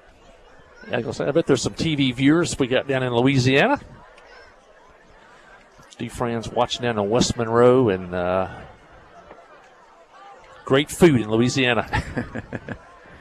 We need to get Sid King broadcast the national championship chuck wagon races last week. I was over visiting with him during the races. I went on Saturday and Sunday. He pulls up on his phone. He can see where everyone he can see where everyone that's listening is located. Snap of the football. Got to keep it himself. Quarterback, positive yardage across the 5, but he can see where everybody is located around the United States that's listening to broadcasts. So I don't know. On his morning show, he has somebody over in England that listens, and I think he's even got an email from that person. But yeah, you're right. In different countries. I've always wondered how many people tune in for the chuck wagon races around. It's just the United States. It's just the World Championship. Mm-hmm. And nobody does it better than Danny Newland. You talking about creating a word picture? Danny Newland creates the word picture. He is the best.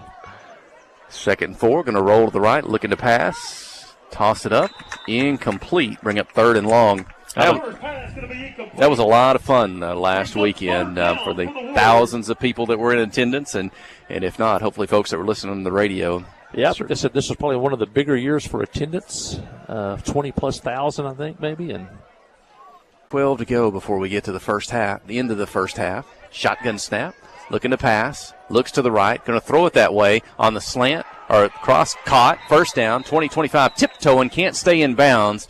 Goes out, looks to be across the 20, but it's a first down, and that'll stop the clock. Yeah, Miles House coming out of the backfield. That's the young man was all-conference, and Carter hits him coming out of the backfield. But with the clock winding down to a minute, the Yellow Jackets did the right thing by keeping him in the pocket, the quarterback. Zach Hunt Gonzalez there at that linebacker spot, along with Venable, widener out to the right there, and then Littell trying to keep everything in front of them. Here we go. Met in the backfield. May get back to the line of scrimmage. Big pile up there. A host of Yellow Jackets. And quarterback keeper will get maybe a yard at best. That will not stop the clock, so we're at 45 seconds and ticking. Jackets only one timeout, so you might run one more play here and maybe use your timeout if they don't get a first down. Shotgun, 4 receivers in the pattern. Caught out in the incomplete out in the flat. Incomplete. And that's a free timeout for the Yellow Jackets as an incomplete pass stops the clock. 29 seconds. I know Withrow, I'm not sure. He's mad at the deep official. I'm not sure what that was all about. He was 20 yards from that play.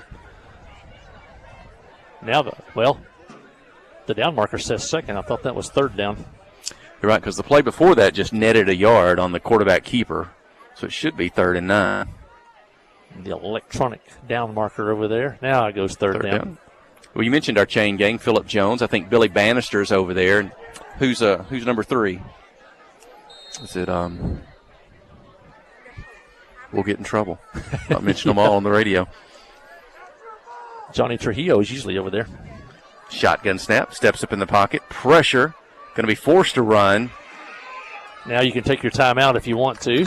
27-yard line. Punt. 4th down. And it looks like the Yellow Jackets are content to go in at halftime. Number 55, Larry Swan. Swan on the tackle. To be no timeout. Hall's got 4th down.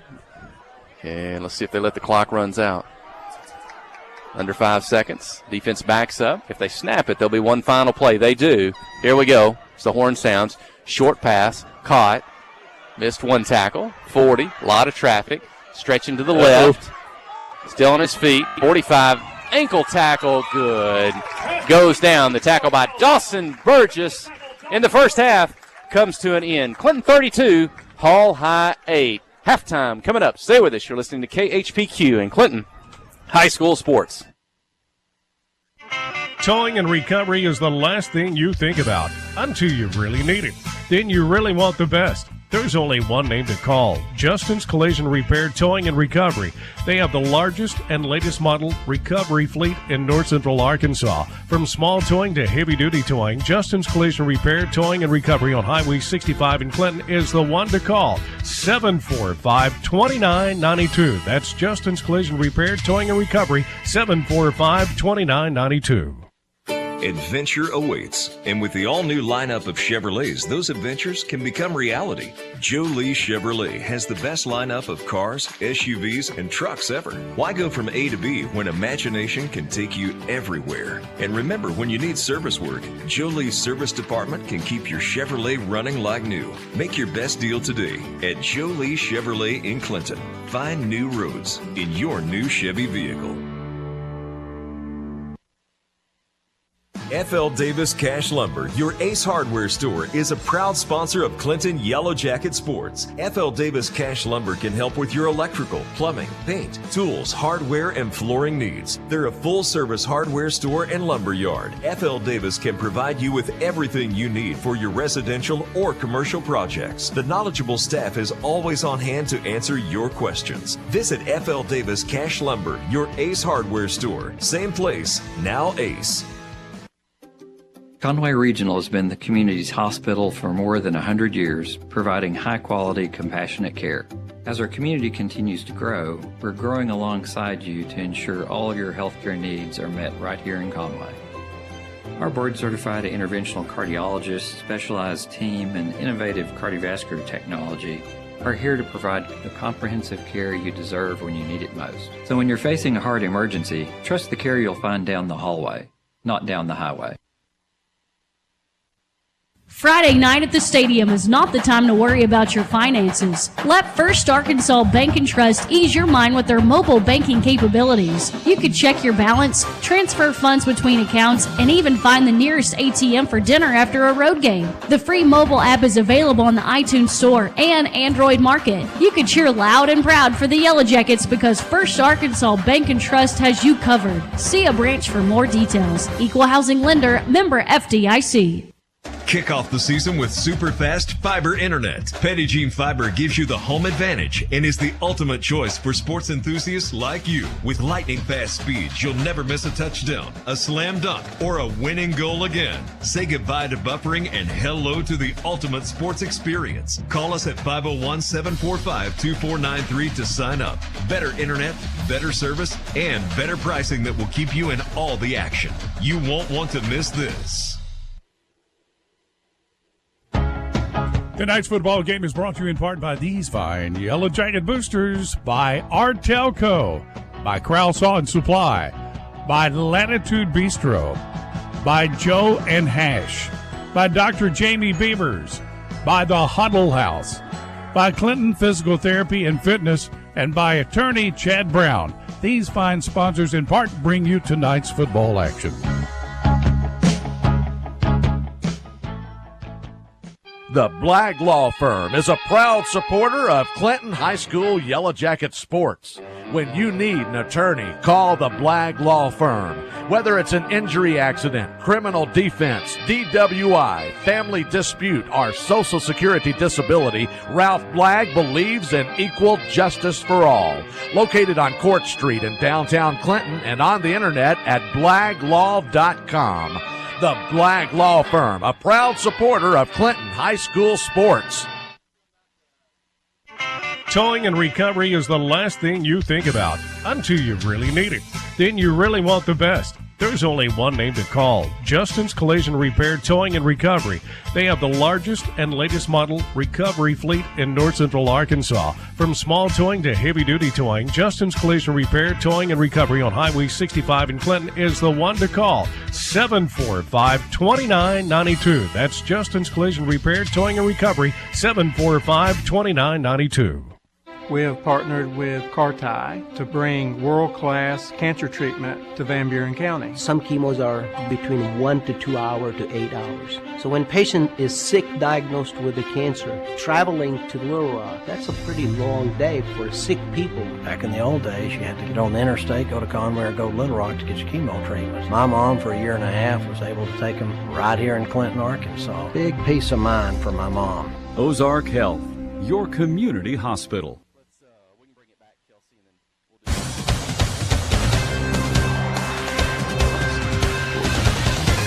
And halftime here at Jim Tomlinson Field. Hey, tune in to the KHPQ Sports YouTube channel or the KHPQ Facebook page. The Clinton Band out on the field tonight and looking to perform. Doing a good job here in week 3 of the football season. You may can hear them a little bit during the broadcast while we're on the air, but you may pick. I don't know if you'll be able to pick them up. I'll turn on the ambient mic. You may be able to get that some when they start playing here. Jory Thomas has joined us, and grab Jory when we can here during the halftime break. I don't know, Jory, what your official title is. I just know you do a lot of stuff on the football team, from first thing in the morning to getting the practice ready to game night like tonight to driving the cart. I can't remember what name it's called, but that. But Jory's a big part of the behind the scenes on the football team, and we'll grab you for a minute when we can. So, what do you think about the game so far tonight? Well, we started out a little slow. Fumble on the first drive. But we came back and had that we had the ball 3 times in a row from kicking it off. And it kind of got a pep back in our step. And now we're up 32-8.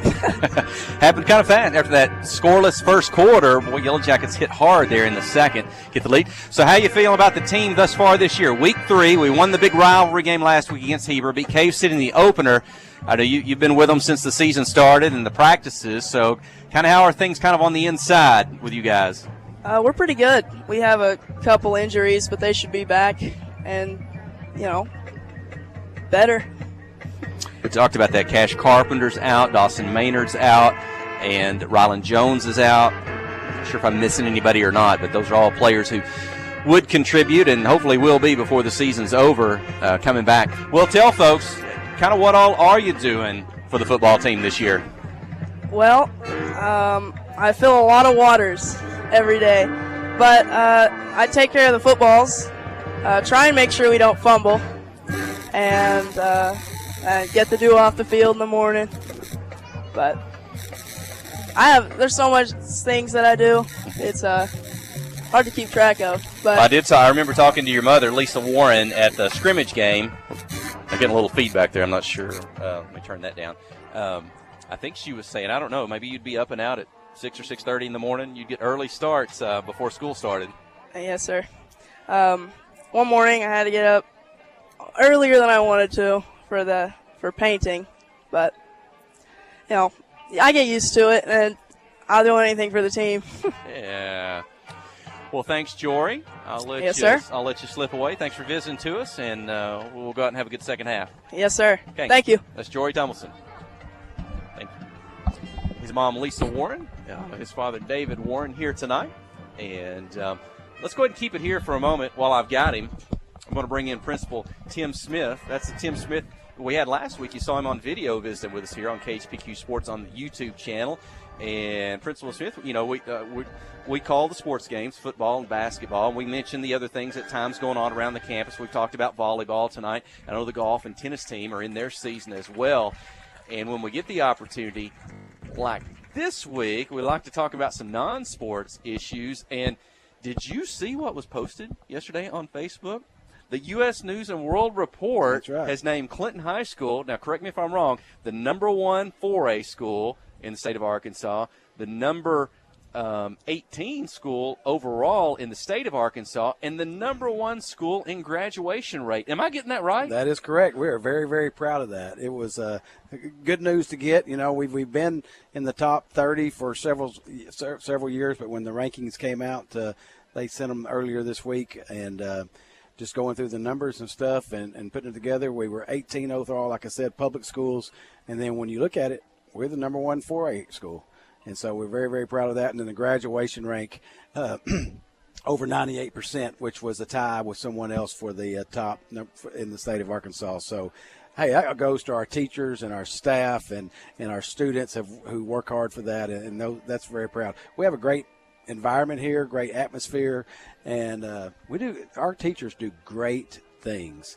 And I spent a lot of time in the classroom today and just seeing the different things they're doing and pushing our kids and just listen to the interactions between the students and the teachers and hearing the students express their thoughts and what they're learning. It's pretty impressive. And so we are very proud of that. Yeah, that's a neat opportunity. How many, I don't catch off things I hadn't prepped you to answer for. Yeah, so, don't ask me something I can't answer. High school, is that considered grades 9 through 12? 10 through 12 now. Well, it's our high school is 9 through 12. 9 through 12. Yes. Okay. About and how many so students does that entail now? It's about, I think our numbers the other day were 421. So, and it fluctuates. But we have a ninth grade class, which is the largest class that I've had since I've been here in my 5 years, at 115 ninth graders. So that's the largest class we've had. Usually it's right around 100. I think last year was 103.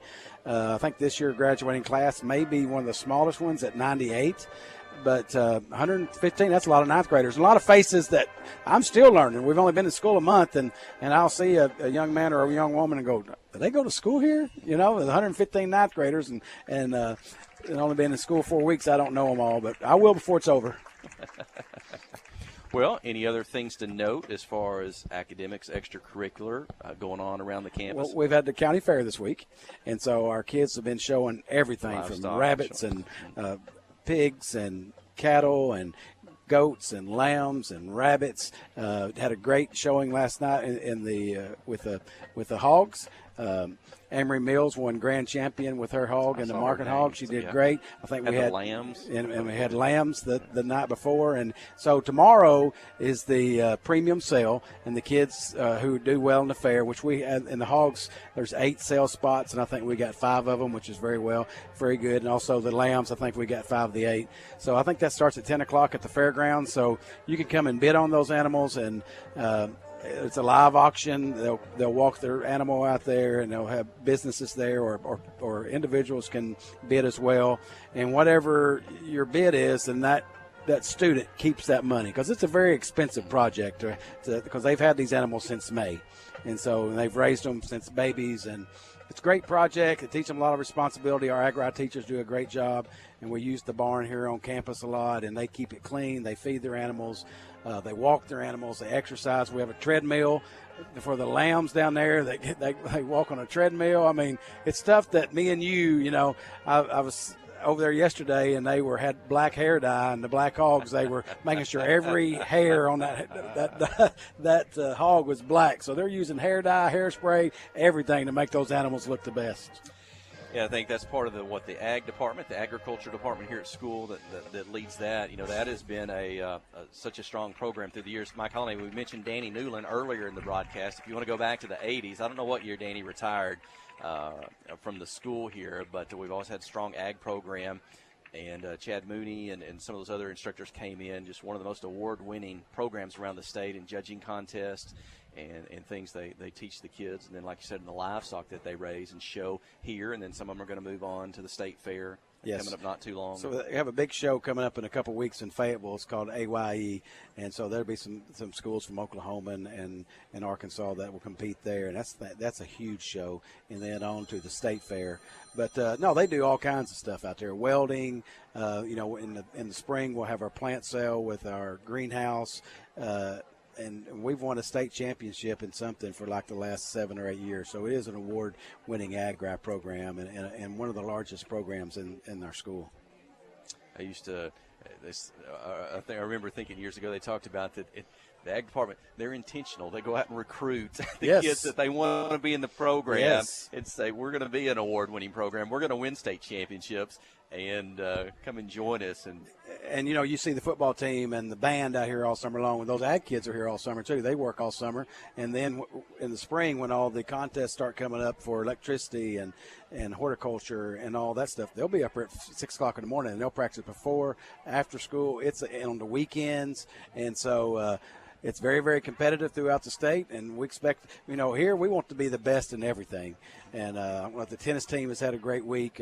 Golf program's had a good week. Volleyball got us junior high and senior high both won last night against Bald Knob. So looks like we're in pretty good shape here with a 32-8 lead. So it's going to be a good week. Hey. And congratulations again, ranked the #1 Class 4A school in all the state of Arkansas by the U.S. News and World Report.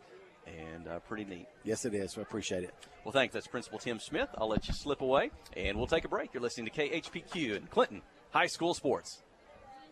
Friday night at the stadium is not the time to worry about your finances. Let First Arkansas Bank and Trust ease your mind with their mobile banking capabilities. You can check your balance, transfer funds between accounts, and even find the nearest ATM for dinner after a road game. The free mobile app is available on the iTunes Store and Android Market. You can cheer loud and proud for the Yellow Jackets because First Arkansas Bank and Trust has you covered. See a branch for more details. Equal housing lender, member FDIC.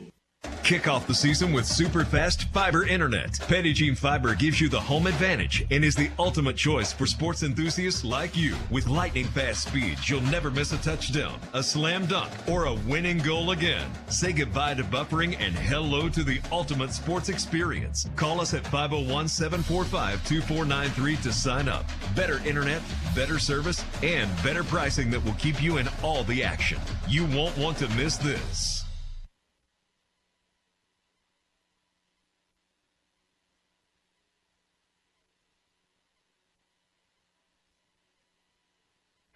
Steve Good at Goods Cash Savers says you can learn a lot about life by playing sports. You may never be the biggest or the fastest, but you can always try to be the very best and give 100%. And that's what they do every day at Goods Cash Saver. Even though they don't have the biggest building, they try to have every item that you might need in groceries. They also overachieve every day in their meat department. So when you're looking for a place to shop, give Goods Cash Saver a try. A supermarket that cares about you and your community and says, go Yellow Jackets. Ozark Health is a wonderful diamond in the rough, I call it. Living in a rural community, having access to healthcare is critical. It has been a blessing to our community. Not that I want to go to the hospital, this last place that I really want to go, but this is a place I'd recommend to anybody. There's nothing like the individual care that you get here. It's phenomenal. Our purpose for being here is to serve people. It fills me with pride that we're able to do that. Ozark Health, your community hospital.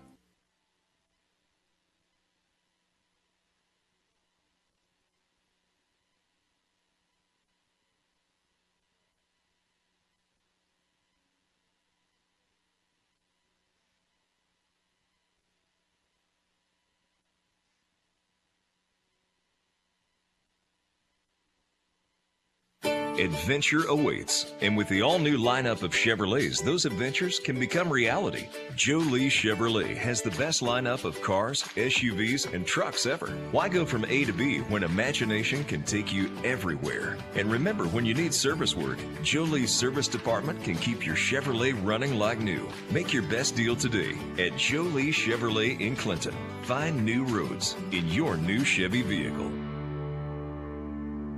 Clay Maxey, Chrysler, Dodge, Jeep, and Ram. Clay, why was Clinton important for you? Well, Clinton's important to me because, I love Arkansas small communities, and these small towns where I love to live have been really good to us, and we treat the business really well there in the community. It was previously Cowboy and a great group of employees. They've got a great customer base and a great reputation around Clinton. We just felt like it was a good fit to become part of our family and just take the show to Clinton. Clay Maxey, Chrysler, Dodge, Jeep, and Ram. Clay Maxey, CDJR.com. Life is better with basketball and with First Security.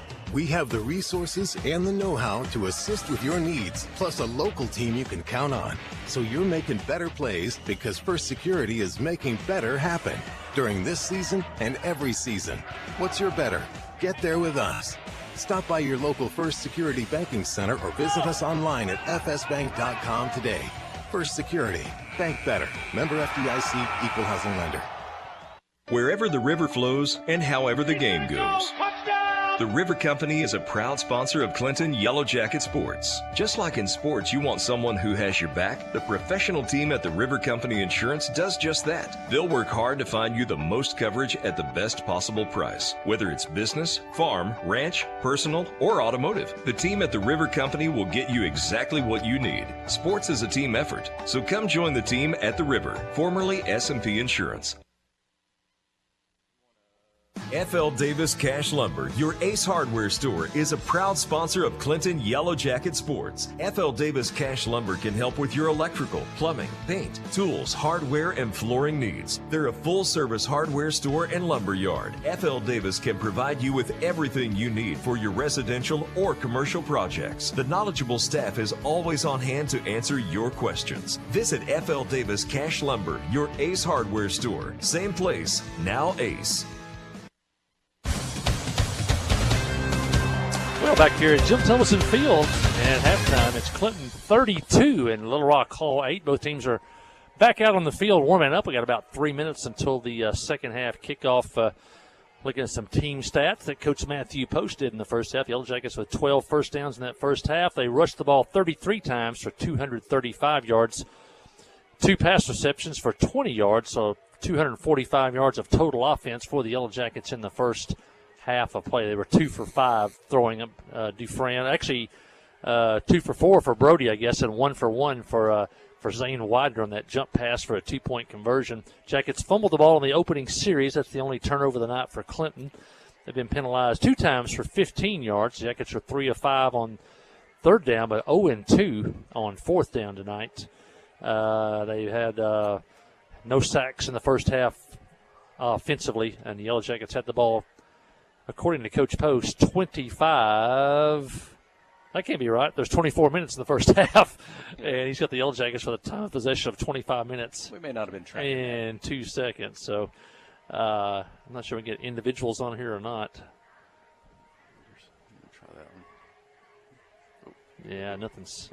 Oh, there it is. Yellow Jackets rushing, and as you would expect, Zane Widener, 8 rushes for 147 yards and 3 touchdowns in the first half. That is what? That is 18 yards a carry, Jeff Hall. 8 carries, 147 yards, and 3 touchdowns. He is already the early leader for the First Arkansas Bank and Trust player of the game. Bryson Venable, the senior at fullback, 7 carries, 37 yards. That's 6 yards per carry. Brayson Littell, the junior, 4 carries, 18 yards from his wingback spot. Nathan Hutto, 6 carries, 13 yards. Joshua Fultz, 2 carries, 7 yards in the first half. Brody Dufresne kept it twice for 4 yards. Zach Hunt Gonzalez on the opening series, I guess, carried it 1 time for 3 yards. He got a report on him with a hand injury. He has been playing linebacker, but they're going to probably keep him out right now on the offensive side with a little bit of a hand injury. I think they're going to look at that further after the ball game. And Caleb McCarver has carried the ball 1 time tonight in the first half of play. And Hall High will get the ball to start the second half. And Coach Post, there he is. He got lost on us there. He's back. He'll be back after the ball game, so stay tuned for the Matthew Post post-game show. Clinton leading 32-8 over the Hall High Warriors. Yellow Jackets will be kicking off to start the second half. Widener and sometimes Littell. He's done the onside kick that was successful tonight. So Miles House back to return for the Warriors. Jackets did not score their first 2 possessions of the football, then scored 4 straight times, and then did not score in their final possession in the first half. And had the ball 1st and 10 at the 13, didn't score. And that's where we're at now, 32-8 as this one starts in the second half. And the Warriors going to cover it at their own 31-yard line. They'll start their offense there. Coming into the ballgame, Alec Huey on the defensive line, along with Larry Swan. Also for the Yellow Jackets, Max Lopez. That'll be your 3-down lineman. Your linebackers, Bryson Venable, Zane Widener. They're going to run a 5-man secondary, including Dawson Burgess, Colton Warren, Who else is out there? That may be Joshua Fultz as well as a safety. McCarver's at a linebacker spot. In the shotgun are the Warriors. Quarterback keeper starts the middle, breaks it back to the middle. Positive yardage up across the 35 to the 37. Pick up almost 6 on the carry. Bring up second down. Once again, keeping Carter in the pocket, keeping him forced into the middle. They got some help. Good runner. Got 6 yards on first down. McCarver came up. The sophomore comes up to make the tackle.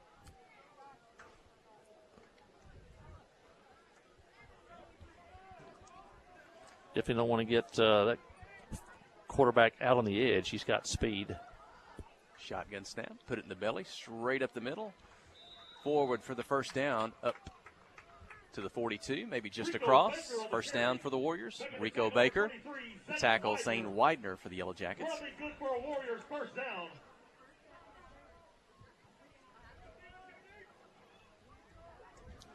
Chris Vance, Larry Swans, Alec Huey still back up on that defensive line, a 3-man defensive front. Zach Hunt Gonzalez back in there at linebacker along with Bryson Venable. Jeff talking about people listening around the country. We got an Alec Huey fan up in Kokomo, Indiana watching tonight. It's Alec's uncle, Landon Bagley in Kokomo, Indiana watching tonight. Mr. Bob told me you were watching tonight, saw him at halftime.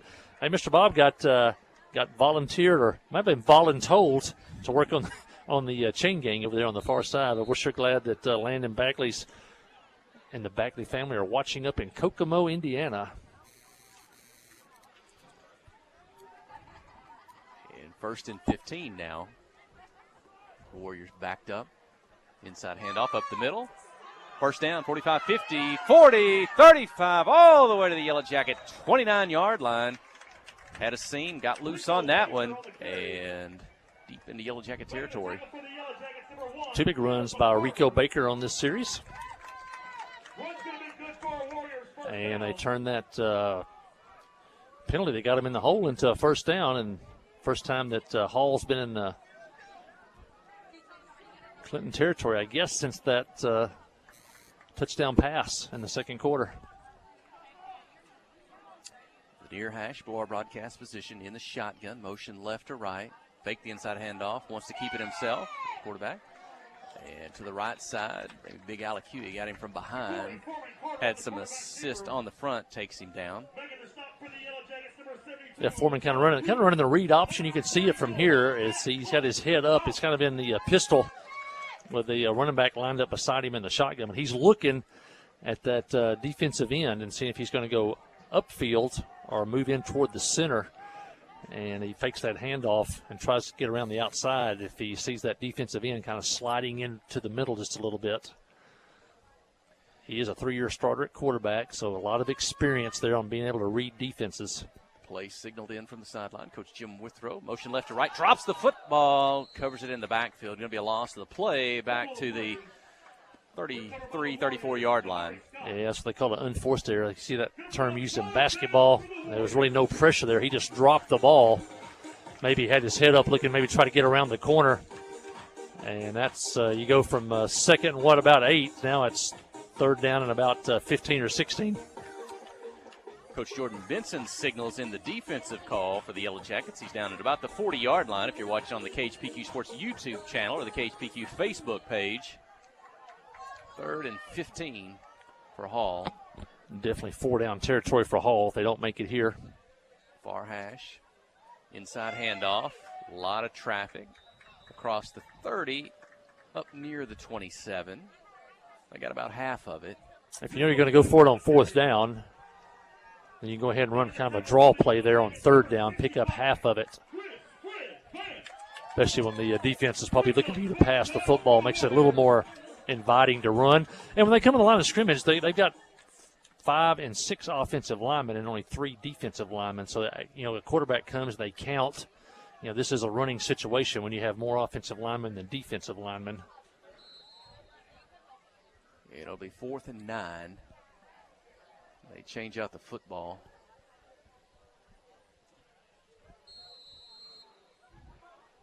Turned out to be a beautiful night here at Jim Thomason Field. the shotgun, takes the snap, wants to pass, middle of the field, caught, first down, 10, makes a move, 5, fighting off a tackler, inside the 5, drop. No, did he? No, thought he dropped the football there for a moment. But inside the 5, all the way down to the 1, first and goal for the Warriors. Quick slant out of the shotgun. The Yellow Jackets secondary or linebackers are allowed the receiver to cross their face. And so almost like setting a screen. There was a clear path from the quarterback to the receiver by cutting in front of the defender. The defender wants to get in between the quarterback and the receiver, just like you do in basketball. You want to try to get between the person with the basketball and the person you're guarding. And quarterback keeper into the end zone. Touchdown, Warriors. Clinton 32, Hall High 14. Ja'Cory Foreman Carter carries it in from the 3. 7:25 remaining in the third quarter. Clinton 32, Hall 14. 69-yard drive for Hall. Second touchdown of the night. And they're not going to go away easily. We've not seen an extra point attempt by either team tonight. Hall, the 2-point conversion attempt. Be a quarterback draw here.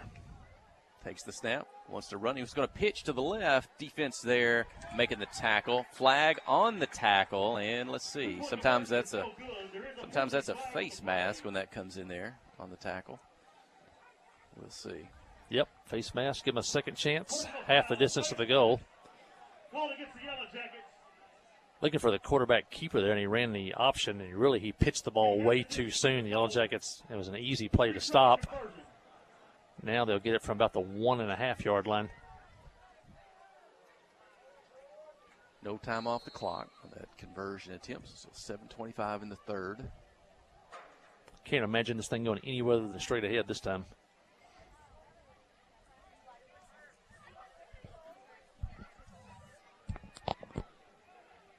They'll break the huddle.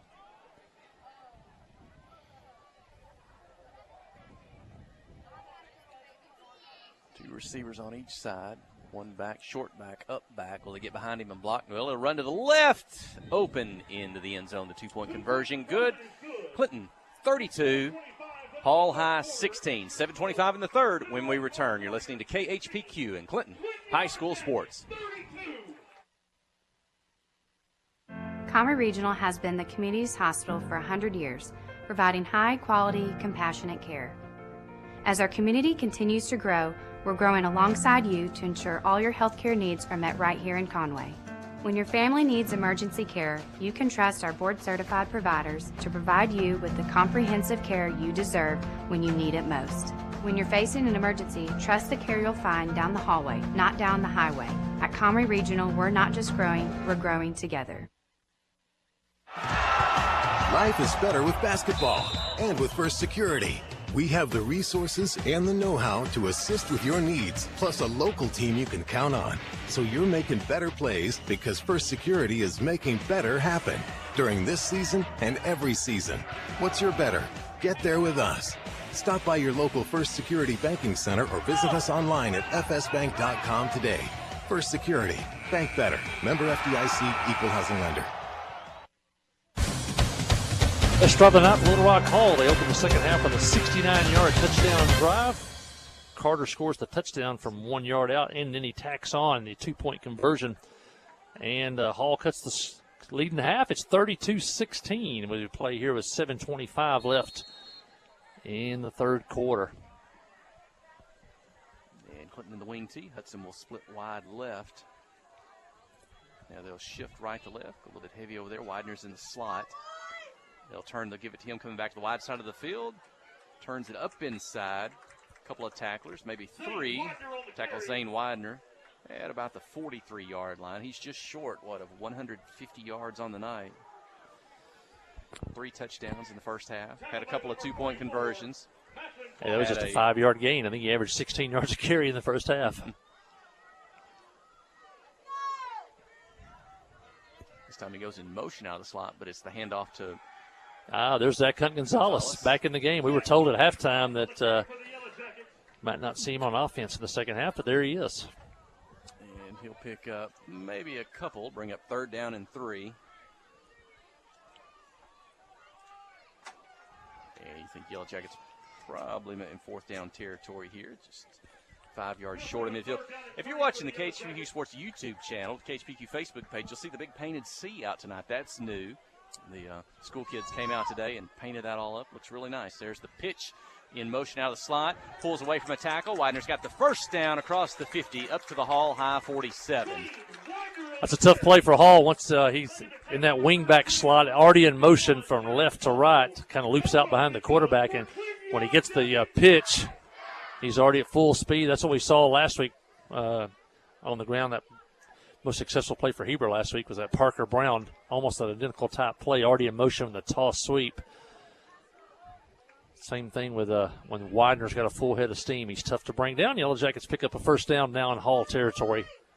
Ball on the near hash, below our broadcast position, inside handoff.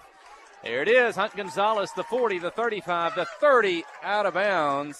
And so is the official. And that's a Petty Jean Fiber first down out of the fullback spot. They took Hunt out of bounds, and also the official at the 32. He was on the ground, but another first down for Zach Hunt Gonzalez. Good to see him back on the field. I'm surprised we'd see him on offense here in the second half, and don't really see really not much tape on that hand. He gets it again on the right side. This time he's met at the line and dropped. No gain on the play. Bring up second down and 10. And I think the Yellow Jackets had a miscommunication on a blocking scheme that time. And then there was a wide open spot there. They got Zach Hunt Gonzalez, but I think that was more miscommunication than it was play by Little Rock Hall. Liam Hudson brings the play in. He's got single coverage out on that left side. Clinton will shift that way. So he might go one-on-one if Dufresne wants to pass. Gets the handoff to Widener. He's got one hand on his jersey from behind, a tackler in front of him, and they'll take Zane down. Maybe a yard pickup at the 29. Third down and long for Clinton. Yeah, big third down play here. It's only a two-possession ball game right now at 32-16. Yellow Jackets failed to score in that last possession of the first half when they really let one get away. Had the ball first and 10 at the 13-yard line at Little Rock Hall and didn't score. You give Hall some life here if you turn the ball over. And Brody Dufresne will go into the shotgun. With Gonzalez to his left. Two receivers on the left. Joshua Fultz in the slot on the right. High snap. Gets it. Wants to pass. Deep down the field. Flutters on him. Jump ball. Incomplete. Going to bring up 4th and 9 for the Yellow Jackets at the 28.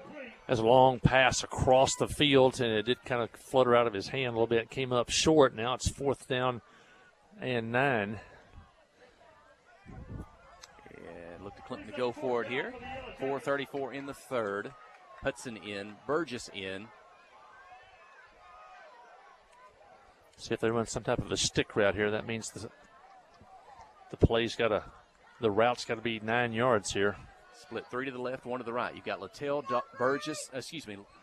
Widener, and Hudson on the left side. That's where Dufresne's going to roll. He's going to pass down the field, getting behind the defense. Ooh. Off the hands in the end zone. Incomplete. Trying to get it to, I think that's Zane Widener. Great play by the Hall defensive back. That was they rolled Brody to the left, and he made a great pass on the run, going to his left, and had Widener in the corner of the end zone down there. Give Hall high the credit on that one. They made a really good defensive play there. Brody and Zane couldn't have done that any better, so you got to tip your hat to the defender for Hall. Not sure who that was down there, but that was a really nice play, and the Yellow Jackets turn it over, and the defense will have to go to work. Hall scored on their previous possession. 32-16, 4:27 to go in the third. A couple of big plays in that. One run, I think, and one pass, maybe 20-plus yards apiece. Kind of the bulk of the damage that they did on that drive. See what they do here. Shotgun snap. Gonzalez coming up to blitz. Handoff up the middle. Venable in helping out on the tackle at the 35. A pickup of about 7. Second down. It kind of brought Gonzalez on a run blitz on the right side, but the running play went to the left, so he had some running room. Picked up a 7 on first down. And the run blitz is you hope you guess right, and then you get a big stop. That time the Yellow Jackets guessed wrong on that one, but it was worth a shot there.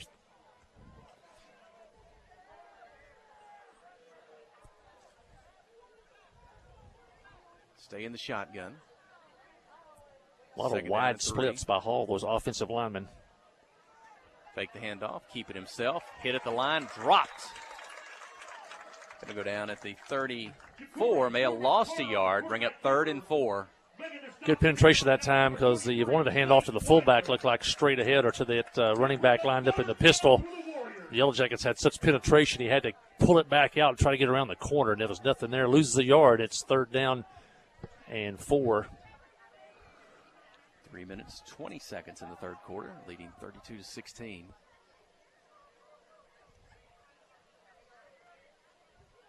Standing at the 30, motion left to right, fake it, wants to keep it himself. He's going to get to the right, try to get to the corner. He's hit, and he may not have made it back to the line of scrimmage again.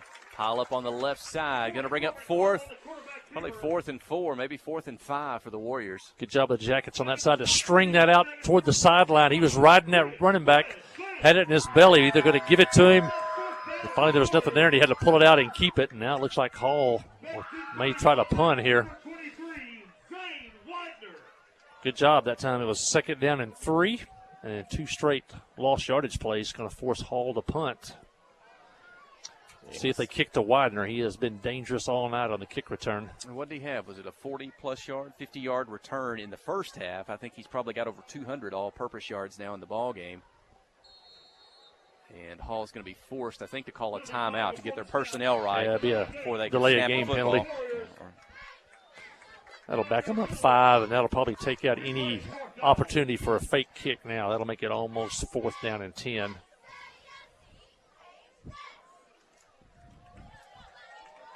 Widener will be standing at his own 45-yard line.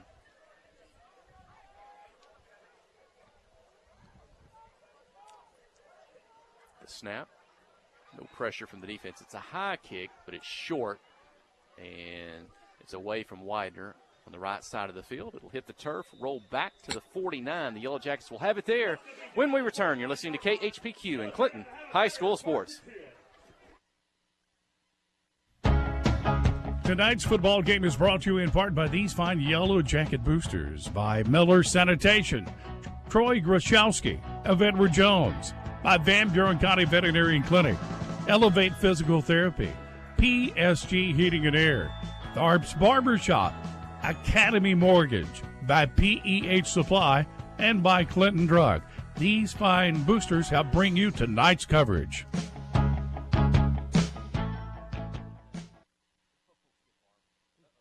Friday night at the stadium is not the time to worry about your finances. Let First Arkansas Bank and Trust ease your mind with their mobile banking capabilities. You can check your balance, transfer funds between accounts, and even find the nearest ATM for dinner after a road game. The free mobile app is available on the iTunes Store and Android Market. You can cheer loud and proud for the Yellow Jackets because First Arkansas Bank and Trust has you covered. See a branch for more details. Equal housing lender, member FDIC. Well, an extra 30 seconds is too long to hand off the ball to Zane Widener. He takes it 51 yards in highlight video fashion, breaking tackles. I think at one point he had 4 Warriors on him that he pulled away from into the end zone. Clinton 38, Hall High 16. Yeah, I think I counted 5 tackles. He broke 3 tackles at the 25-yard line. There were 3 Hall Warriors had their hands on him at the 25. He broke through all 3 of those and goes 51 yards for the touchdown, and the Jackets needed that one now after Hall had got within 16 points. The 2-point conversion, Zach Gonzalez untouched into the end zone. Clinton 40, Hall High 16. And just like that, the Yellow Jackets get their first touchdown of the second half.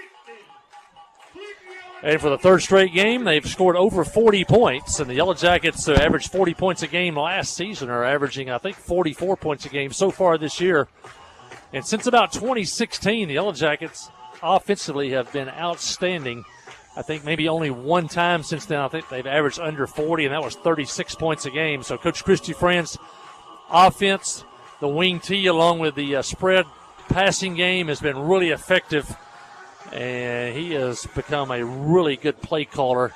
And the Yellow Jackets tonight with 40 points, still 147 left here in the third quarter of play. Got a lot of folks listening. I mentioned Amanda Sal, they're listening in, says they're driving back from Harrison.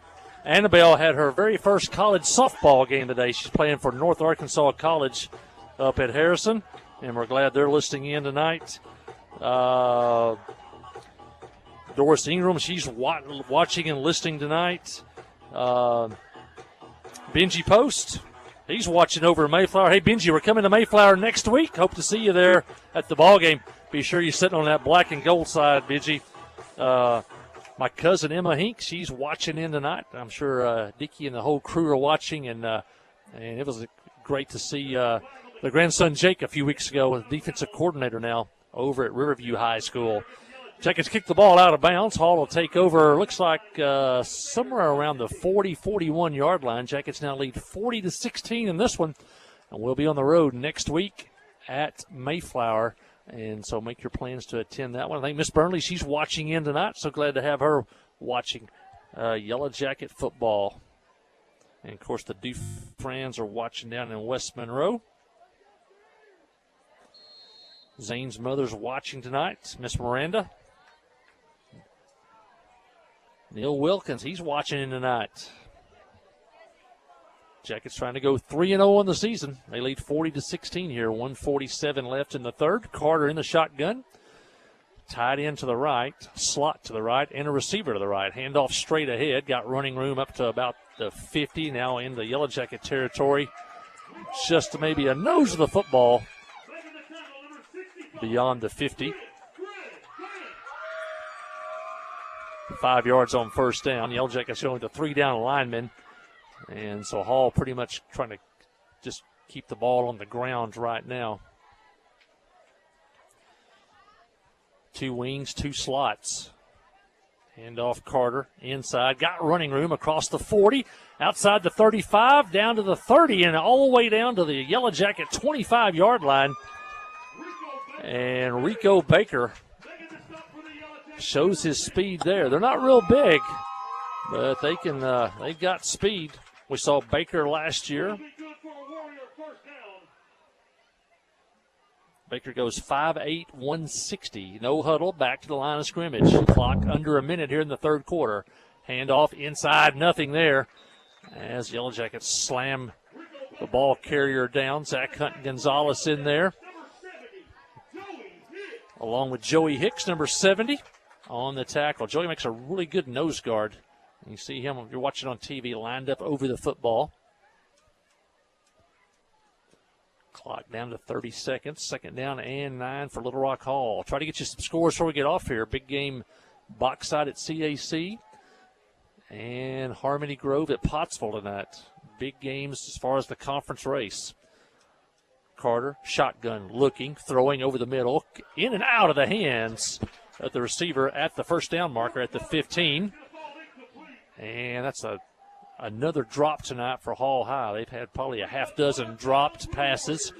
Carter, who's a receiver, a runner first, a passer second, has improved his passing. He just had a lot of drops tonight. And now it's 3rd down and 9 for Hall. Definitely 4-down territory for the Warriors. 13 seconds left on the clock. Wouldn't be surprised to see some type of a draw play here if they're going to go for it on 4th down. 3rd and 9. Carter, handoff inside, got running room. Going to be stopped just short of the first down, I believe. Be about 2 yards short. Down at about the 18-yard line.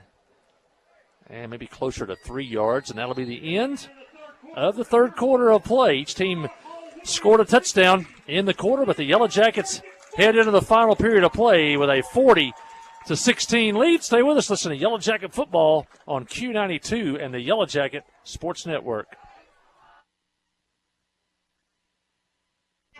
Towing and recovery is the last thing you think about until you really need it.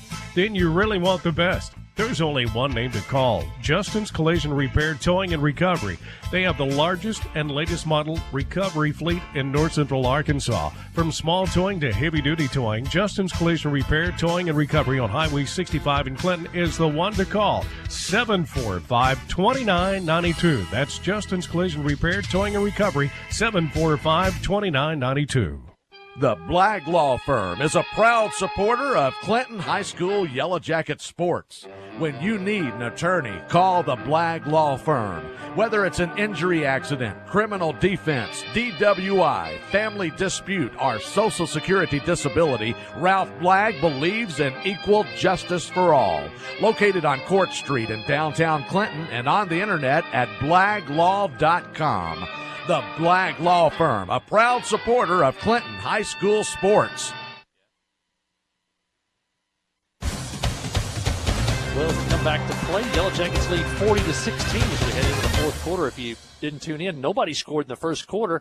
The Yellow Jackets finally scored with about the 9:50 mark of the second quarter. In fact, they scored twice in a matter of 18 seconds. But the Jackets lead 40-16. We come back. Hall will be facing 4th down and 3 from the Yellow Jackets 17-yard line. Basketball coach Judson Smith hanging out under the window here with us. I want to mention Coach McKnight back tonight, former Yellow Jacket basketball and baseball assistant coach, and he's over at Wonderview now. We sure do miss Coach McKnight. And here we go on 4th and 3. Out of the shotgun. Fakes the handoff, keeps himself up the middle. I don't think he got the first. Might have got a couple before he's pushed back. Yellow Jacket defense, Widener, Gonzalez, Venable. Alec Huey says he didn't make it. And the ball's going to go over on downs to the Yellow Jackets. They'll take it at about their own 16-yard line. Really good defense that time because they stopped the fullback cold. So the quarterback pulled it out, and they stopped him cold. So really good job by the Yellow Jacket defense to stop both of the options that time on that quarterback read. They'll take over at their own, 17-yard line, leading 40-16.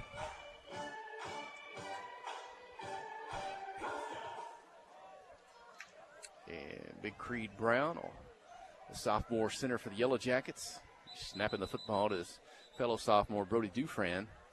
Hall may take a timeout here on the defense side. I think we talked about this the last couple of weeks. I don't know if I ever remember a year in our 17 seasons where there's going to be this many sophomores contributing, maybe not just contributing, but be impact players on a team as we have this year. Just some of those guys, Caleb McCarver, Rylan Jones, Brody Dufresne, Colton Warren, Briar Gadberry, who else we got? Zach Hunt Gonzalez, Creed Brown, Larry Swan, Chris Vance, Alec Huey, all those guys, we've called their names tonight in the past 3 weeks. Gradberry, he's out with the injury tonight, but what a group coming up, 10th graders. They've been highly successful from Pee-wees. I think Coach Dufresne even worked with them as Pee-wees, and then 7th grade and junior high. Last year, when they were 8th graders, they lost their first 4 games of the season and then won the next 6 in a row.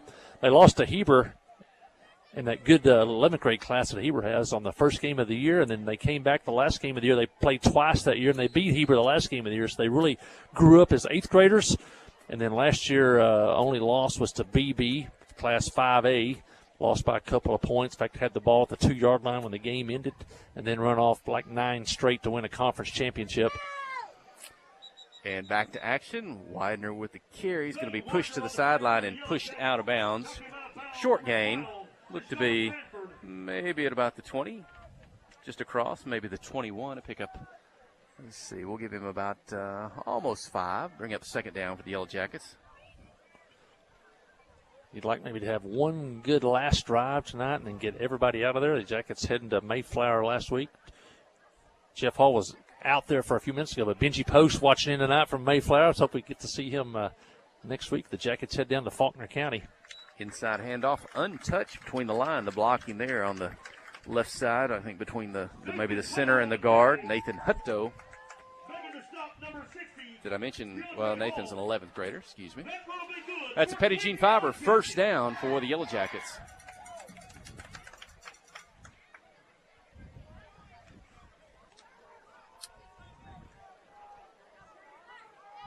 As they'll be on the near hash for our broadcast position in front of the Clinton band tonight.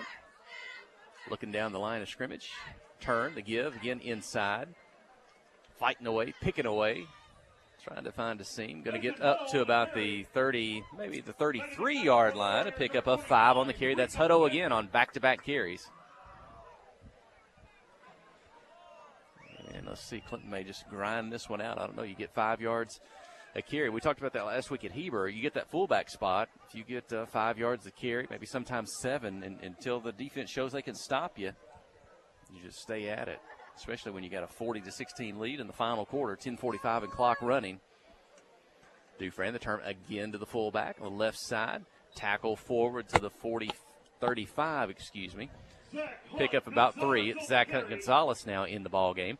That'll set up a 3rd and 3 for the Yellow Jackets. This is a halftime score, and it may be in the second half now, but this will be a big upset. Little Rock Parkview leads Bryant 28-20 at halftime. I'm not sure if Bryant's lost to a team in the state of Arkansas in 2 or 3 years.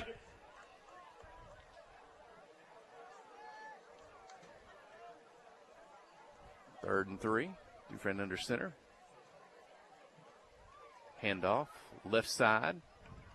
Tackled. I think it's going to be short of the first down mark. Gonzalez, might have got a yard. Halftime over at Independence County. It's South Side 28, Heber Springs 3. That game's at the half. 4th and 2. Clinton has yet to punt tonight. And with this lead, they may go for it again. Widener's not in the ball game, at least not in the backfield. And they're going to jump defensive offsides. I don't know if Dufresne gave the hard count, as we say, or not, but it's good for a Petty Jean Fiber first down on the penalty. Here's one of the scores we were talking about at halftime. It's Central Arkansas Christian 36, Bauxite 25. So you got a barn burner there. And looks like CAC's defense tonight is giving up some points. Bauxite has 25 at the half, but CAC leads 36-25 with Grayson Ward, Arkansas commit, the junior quarterback, and a whole host of wide receivers for CAC. Lamar leads Dover 34-6. Ooh. Widener gets the handoff out of the slot. He's met in the backfield and dropped. No gain. May have lost a yard or 2 on the carry. Second down. And the other game we were talking about tonight, in the fourth quarter, and this should be a quick one because Pottsville runs the flex bone and Harmony Grove runs the diamond tee. It's Pottsville 28, Harmony Grove 14. That's in the fourth quarter. That game is over in Pottsville. So, interesting scores tonight as far as the conference goes. Double handoff in the backfield. Widener ends up with it right to left. Stiff arm gets to the sideline. Running out of bounds at the 50. That's where the first down mark is. So the official's got his foot on the 50. It should be good for a Petty Jean Fiber first down. Good misdirection that time with a double handoff and a good block here on the near side by the receiver, Liam Hudson, that frees him up for probably an additional 6 or 7 yards. If the receiver doesn't make that block, it's a 5-yard gain. Liam makes the block. It turns into a 12-yard gain. So Yellow Jackets now first down at midfield. First down, says Bobby Bagley. Looking across the field at the mark from the 50. Wing T under center. And flag flies. I think the play clock expired. That'll be a 5-yard delay of game penalty on the Yellow Jackets. I seem like that went pretty fast. I think the Yellow Jackets were even surprised. I'm not sure when they spotted that. Coach Dufresne's, he's telling the official he didn't restart the snap clock. I think Arkansas High School football at the end of the previous play, they start 40 seconds on the clock? Yes. And pulling tacklers ahead across the 50 all the way to the Hall 46, Zach Hunt Gonzalez. Second half is moving along pretty quick now after a quick first quarter, a really slow second quarter. Not for action, but just for a lot of extra point or scoring to stop the clock. And then 2 touchdowns scored in the third quarter. And we're all the way down to 8 minutes to go in this one. Liam Hudson brings the play in. He'll split wide with Bryson Littell.